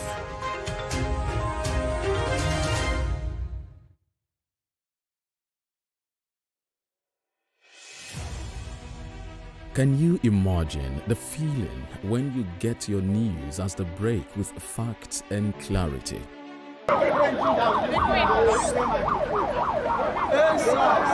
Our news are reported as it is. In Africa, and all those who masterminded the way it happened, we have to pay a price. Enjoy Western programs, projecting culture and tradition to the world.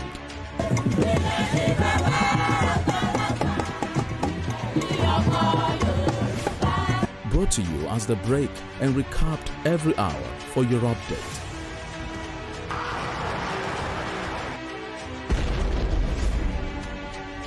You must never forget the sacrifices of the heroes of Nigeria's democracy. Produced and brought to you in a unique way never before seen. Western Spring. Western Spring. And Western Spring Television. Television is coming home in your color and culture.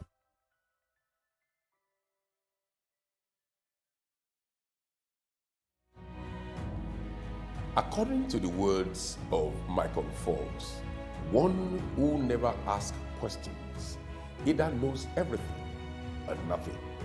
Watch me as I ask the questions you think no one wants to answer. Even questions it appears no one has got the guts to ask. My name is Femi Adefila and I've got the gut. Let's ask the pertinent questions and watch as we get answers.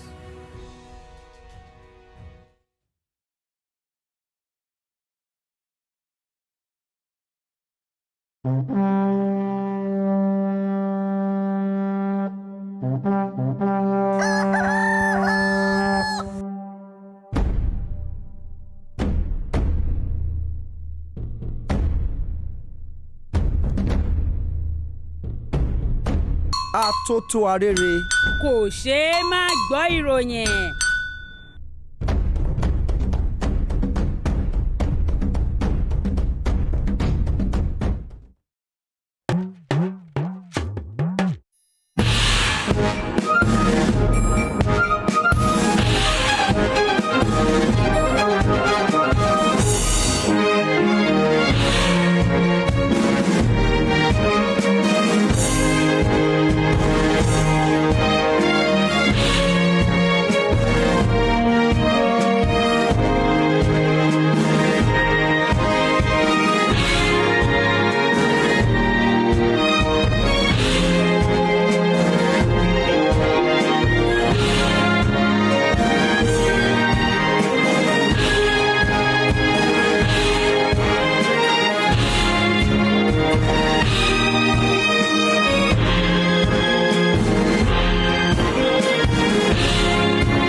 Western Spring Television. Ours it is.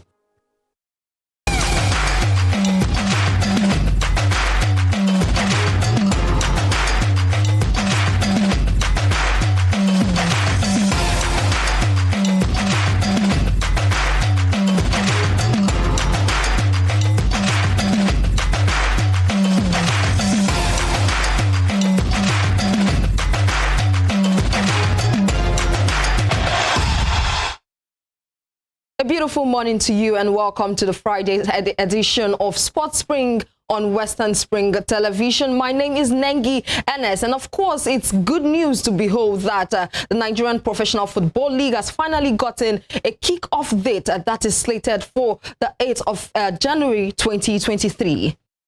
And of course, the next time you see our faces on your screen will be after Christmas. So let me say Merry Christmas to you all. And let's just use this as the Christmas edition. Welcome to the show Spring Sports on Western Spring Television. My name is Joseph Atewe. Good morning. And of course, I would also like to wish you a Merry Christmas in advance, Joseph Atewe. Yeah, let's just tell them. Well. No, you don't need to wish me.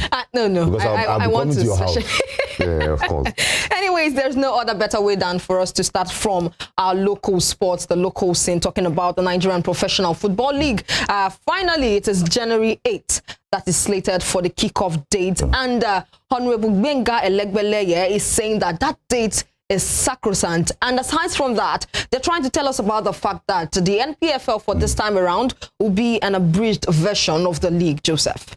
Well, it's not the first time we're having an abridged version. We had it 2 seasons ago. But then before you have an abridged league, it has to be an agreement between all the clubs. And that's why they had a lengthy meeting some days ago. Well, they had a proposal on 28th of December, which was the league was supposed to start. But then many of the club owners and disagreed that they weren't going to start in December because they needed more time to prepare financially, most especially. So we are starting the league, but I have a problem with abridged league. It doesn't really give these teams a test. For example, they'll bring the teams in the southwest together, the ones in the northern part together, because of transportation, time, and everything.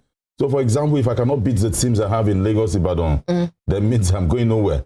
I cannot face the teams in the north. You don't understand that? It means you're, now, so you have 8 teams. There's no real test to that. Yeah, so I mean, I should be able to play Kano Pillars. I can beat Kano Pillars and pick up points. Yeah. How about, like, for example, in London now, we look at West Ham, they're also in London. Yeah.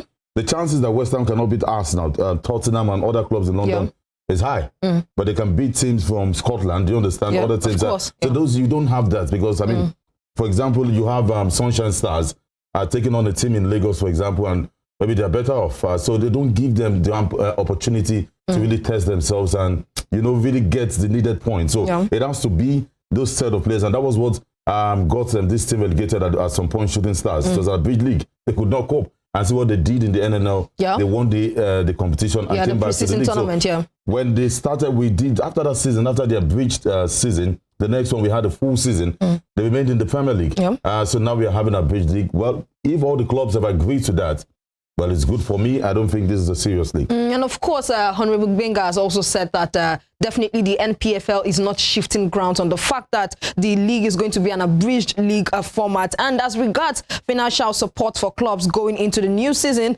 Elegbeleye's response was that, and I quote him in his words, in one of our forums with Football League stakeholders on the way forward for the Nigerian League, it was pointed out that clubs need some kind of cash to help fund their logistics. Certainly, the IMC will give the club startup support, but he cannot be exact with the figures as this will be determined by the sponsors. And furthermore, he rejected all the reports that the clubs will get around 200 million as such were the speculations, of course. I think yesterday we talked about those speculations, those deceptive reports about that. But then they're trying to tell us about the fact that they would give or grant support to each and every of these clubs for logistic purposes when the league starts. And of course, because this story is reported by different dailies now, this story on the Punch said the club representative, he spoke on the condition of anonymity. I revealed that they rejected the initial proposal of the 28th of December in order to afford more time to prepare financially. And in his words, the LMC proposed December 28th, but it wasn't going to work for us. So we reached a compromise about the 8th of January. So we have a date. On the 8th of January, the league will be started. And of course, I think that's one thing we've been looking forward to, talking about the Nigerian Professional League. And let's see how that will pan out to be come January 2023. Let's see how those teams will be able to slug it out with each other. And let's see how this particular abridged version of the league, let's see how they'll do it in their own way. And let's switch sides and talk about the Ghanaian, and I'm talking about the ex-Ghanaian and Chelsea boss in person of Avram Grant. He has been named as Zambia's new coach. And the Israeli has agreed a 2-year contract. The Football Association of Zambia announced on Thursday, which was yesterday. And he said, I was looking for the right challenge, and that's why I chose Zambia. Actually, this was the words of Grant. I mean, do you see this as with all due respect to Avram Grant, the right challenge? Well, That's the only job on ground 5 grounds. I think after loss, this is not, but it's familiar with the settings, of course, the continent, because it was one-time coach of Ghana. And of course, one of his tasks will be reviving the ailing fortunes of the Zambian national team. Remember that in 2012, they won the Nations Cup against all odds, and before, I think 2013, Nigeria came on about to win. So the ailing fortunes, he will have to revive that. But then it goes beyond the team. Do they have the players? I'm trying to see the players Zambia have that can get the job done and what maybe qualify them to the Nations Cup. But the little experience he has, maybe I bring that to the fold. Look at this guy, Avi Renard. Yes, they defeated South Africa. Of course, they caused an upset in that one. Saudi Arabia. But then they could not push further. They don't have the stars. They don't have those legs to get the job done. The same thing applies to Ghana, to Zambia. So I think for Avi Renard, we'll bring out his technical prowess, see how we can help the team.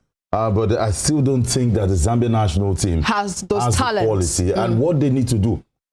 Fortunately for them, they have a league that's better than us. The Zambian league is better, so they need to go deep and get some guys right out of the league. You know, get a plan, a 10-year, 15-year plan, and come back. But Avangan to come back, as I said, the best thing would do take them to the Nations Cup.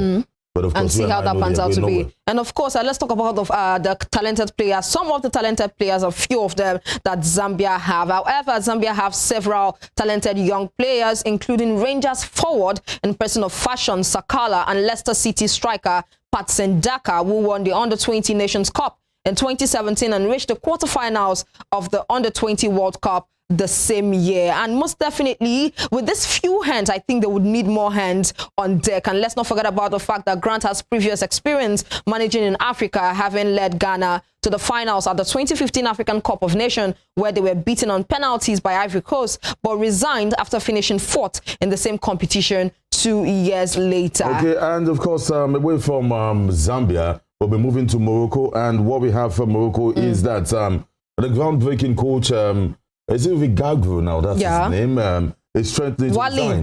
It's threatening to resign. And on what grounds? And of course, the man of the moment, as we all call him, the man of the moment, that's the Moroccan head coach in person of Walid Regragou, has threatened to dump the team if they failed to live up to expectations in the 2023 African Cup of Nations. Now, let's take you a few moments back, and the Atlas Lions of Morocco were surprise semi-finalists at the just concluded 2022 FIFA World Cup in Qatar, becoming the first African country to achieve such a feat. And they succeeded in getting the better of football big wigs, the likes of Belgium, Spain and Portugal, and finished in the 4th position after losing 3rd place match to Croatia. I mean, with all of this feats, don't you think they would as well want to... Well, of course, this is not the first time. He was former coach of Wydad Casablanca, left the club when he felt that the team weren't given enough, appointed by the Moroccan FA, and of course, see what they did with Morocco. And it's saying that with the areas of talent we have, and with the way we play, the quality we bring to the pitch, we should be able to get to at least the semi-finals of the African Cup of Nations.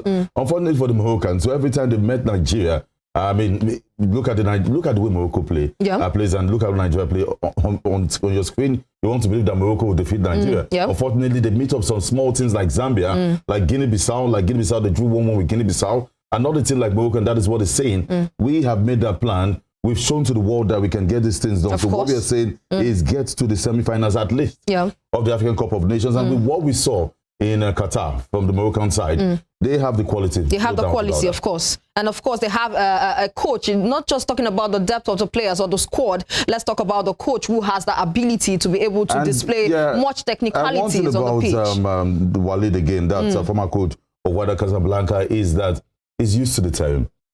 He likes to deal with local players. He, at some point, Hakim Ziyech was dropped here. So, I mean, he would like to deal with local players. He did that with Wydad Casablanca. They went on to win the CAF Champions League.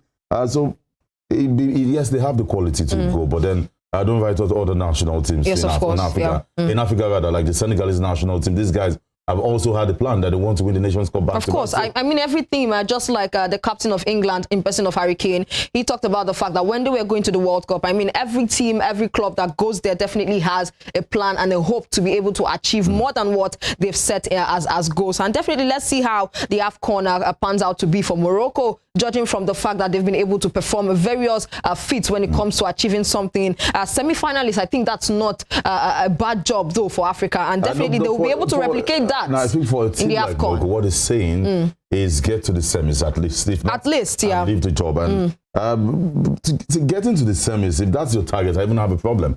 Why not win the competition? The mentality should be there. Of course. That was the mentality the Argentines had. And that loss they had to Saudi Arabia did reset their brain. And today they're world champions. So, well, if the FA agrees with at least getting to the semi-finals, yeah, of course it's good. And of course it's good. And still talking about some of the African countries that participated in the just concluded 2022 FIFA World Cup. Let's talk about the fact that crisis presently is rocking the Teranga Lions over match bonuses. And we also heard about the fact that definitely I think the Ghanaians were not given their match bonuses, if I'm not mistaken. But following the average performance of the Teranga Lions of Senegal in the just concluded 2022 FIFA World Cup in Qatar, the crisis continues to brew in the country's sports scene. After reaching the second round of the competition, the African champions suffered a massive 3-0 defeat to the Three Lions of England and crashed out of the tournament. Since returning to the country, it has been from one crisis to the other. And earlier in the week, some of the Football Federation officials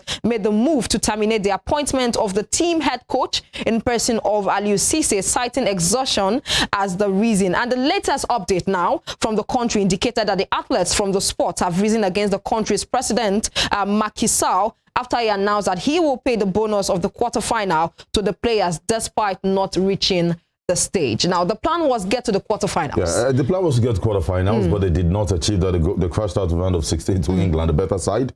Technically, everything, quality of players, they were better. And of course, you cannot even set a target for quarterfinals when one of your talisman in Sadio Mane wasn't absent. Wasn't present. Kouyaté wasn't even doing well for them. So I think it is two-sided, because we also listened to the FA and they said, in their words, that this is pure injustice. They said the Teranga Lion players are over-pampered. That's they pampered these guys that all they wanted is more time to be able to pay this bonus. But then on their side too. These guys, this is what they live on. They have families. And I don't Most know of them are breadwinners for their families. Yeah, it's a continental problem.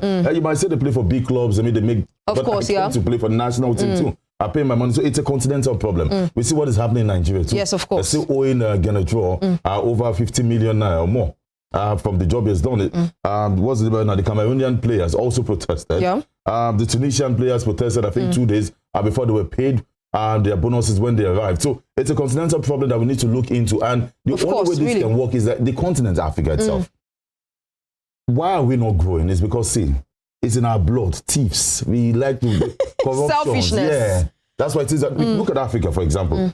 Look at the North Africans, because they to an extent are decent. And that is why you see massive improvements. If you travel to Tunisia, you probably travel to Morocco, Algeria. More like you're in a foreign land, like more you're like in the US or something, but there's still some loopholes. But then come to this side, come to Nigeria, Ghana, Benin. It's very obvious, the loop here. So it's part of us, and we need to change that. It's a system that it's something that runs in our blood.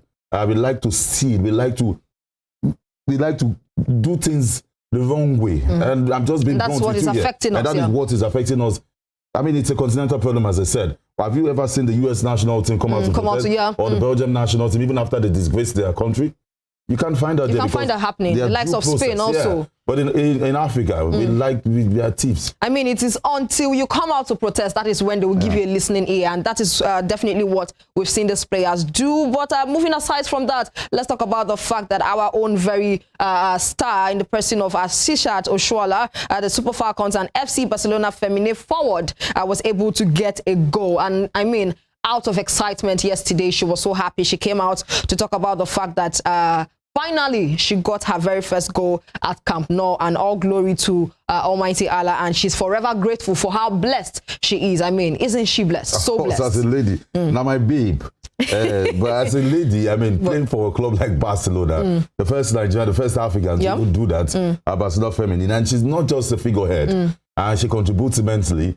And you see what she's doing there. So many strikers at the Barcelona Feminine side. Like Daki, I think Daki, There's also Alexia, and you have Asisat Oshoala for her to even have the time to play and get the goals says a lot about her sister Toshola. Not just her. We also have a girl that plays for Atletico Madrid who benches the Tembi Catlana. You know Tembi Catlana is South Africa, and they both play in the same club until she was shipped to the US. She's been loaned to the US.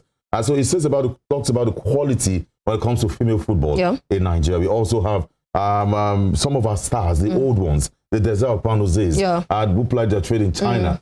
So Francisca good one for Odega, Toshola, and of course the celebration, which will be seen pretty soon, was massive as well. And of course, talking about the fact that she opened the scoring in the 10th minute before completing the brace in the 16th minute of the game. That means she got a brace in that game yesterday. And of course, the likes of Mappy, Rolfo, Torrenjon and Paredes are the other goal scorers for the Catalan club. Of course, she's doing pretty well, talking about representing Nigeria in the diaspora, and talking about the fact that they're always goal scorers. And at this point, definitely let's see some of the performances from the match highlights. Yes, that's the female Champions League. Of course, Barcelona won 6 goals to 1 or 6 goals to nothing in that game. We'll find out pretty soon. And we'll also give you some highlights of matches played in the EFL.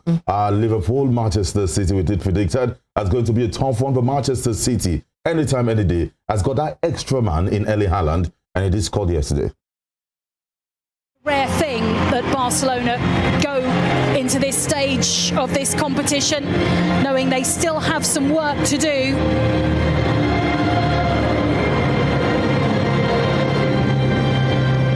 A draw might be enough, but they know that a win will mean that they finish top of Group D.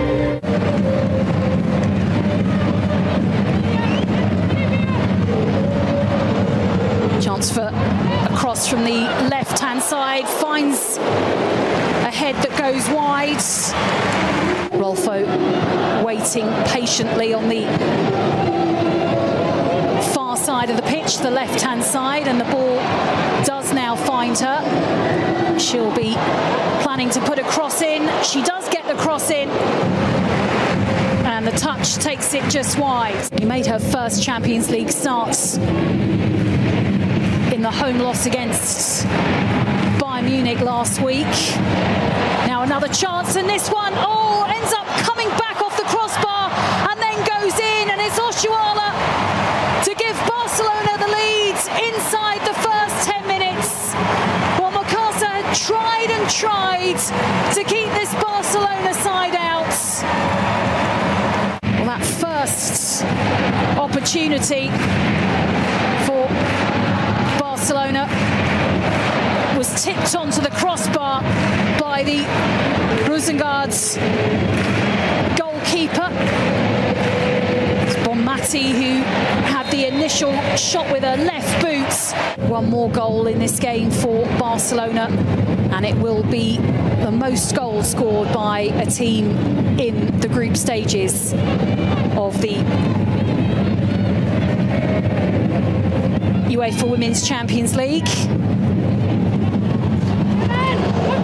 Another cross, and well, that's an easy header from Oshuala. Just inches out to get her second of the game. 4th goal for her in these group stages. Just had to make sure that she halted her run to stay on side.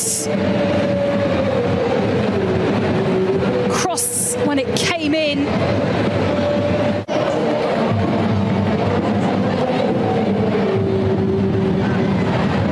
Could be a chance. Edge of the D. It curls just wide in the end.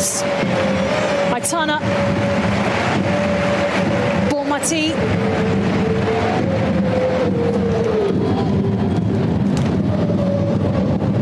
Just cutting in to strike that just wide. He finds its way to halfway before Mappy Leon will play it forward. Now Oshuala's played behind the Rosengard defence. Mukasa has to make herself big and just manages to do so. Saves is she going to have to make this evening? I think Oshuala just glanced towards the referee's assistant before she continued her run. Well, Mappy Leon, one of the players waiting behind this. Chance to make it 3-0 just before half-time. It is Leon who takes it, and Mappy Leon strikes it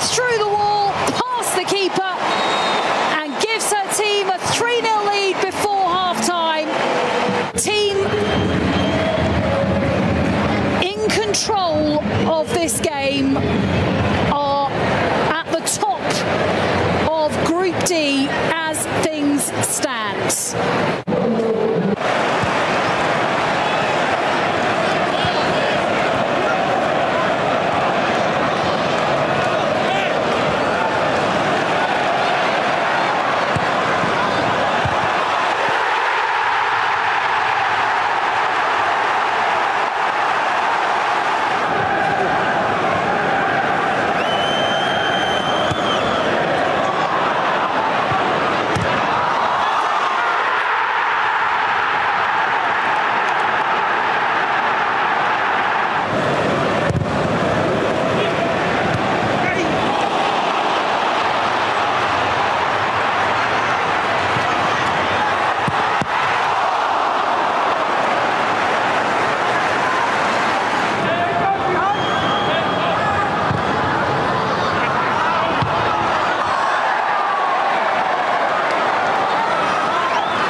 All right, welcome back to the show. Swing Sports on Western Swing Television. We'll highlight from the match we did yesterday between Liverpool and Manchester City. And it ended 3-2 in favor of Manchester City. Yeah. A keenly contested game, Gengi. And of course, talking about that, I think Manchester City, if you look at them, definitely yesterday we talked about the fact that we're tipping them to win this one. And Liverpool, you know, coming out. That was a high-profile game. I mean, of course. You saw that game for 90 minutes.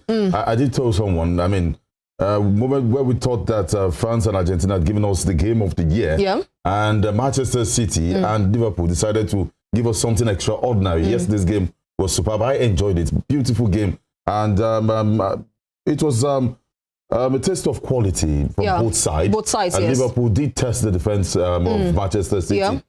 City did the same. It was an attacking football. And that was what we saw yesterday. It was final before the final. Of course. For me. And as I said, the edge was that player, Erling Haaland. Of course, getting a whole number of goals yesterday. And of course, we should also give it to the number of assists that was gotten yesterday by Kevin De Bruyne. Of course, he got about 2 assists in those games yesterday. It was a very beautiful assist he gave to Erling Haaland. And of course, the rest of the counterpart. And you know, there was this comment made by Jan Vertonghen, that's the defender from Belgium, saying that KDB didn't contribute a lot as the Belgian national team and how he should retire because he's getting too old. Now look at what he did for Manchester City and what he has been doing for City. It says about the quality of players he's playing with. And Manchester City as a team, players who are good, who makes the job easy for who are sensible. At Belgium, you wonder what an Eden Hazard is still doing on the pitch. You know? Alex, no much of that chemistry and connection on the pitch. I think Jan Vertonghen will need to apologize for that because KDB is still one of the best number 10, if not the best number 10 in the world. And of course, talking about that, of course, we still have fixtures for January 9th. Talking about the quarterfinals, some of the clubs yesterday were able to scale through the likes of Charlton, the likes of Newcastle, Leicester, Nottingham. Of course, Wolves and Southampton Southampton definitely were able to scale through to the quarterfinals. And then talking about the fixtures for the 9th of January, we'll be seeing Manchester United taking on Charlton. Of course, this fixture, I think it's going to be 2 qualities on the pitch. But judging from the fact that Manchester United wouldn't want to do well on that day. Why would you want to do well? No, because I think that for Manchester United, they are playing at Old Trafford. They know fully well they might. Don't say they will not. They might not win the league. They know the competition they have. Of course, the Europa League. They have a tough hurdle to scale. Even in the Premier League. No, I mean, they have Barcelona to play home and away. So that is not even sure for them. The Premier League is not sure for them. The Carabao Cup, They're out of, this is the EFL, the FA Cup, I beg your pardon. I think they're staying on. This is the Carabao Cup, also the EFL. So they know they have to win something. Then the quarterfinals already.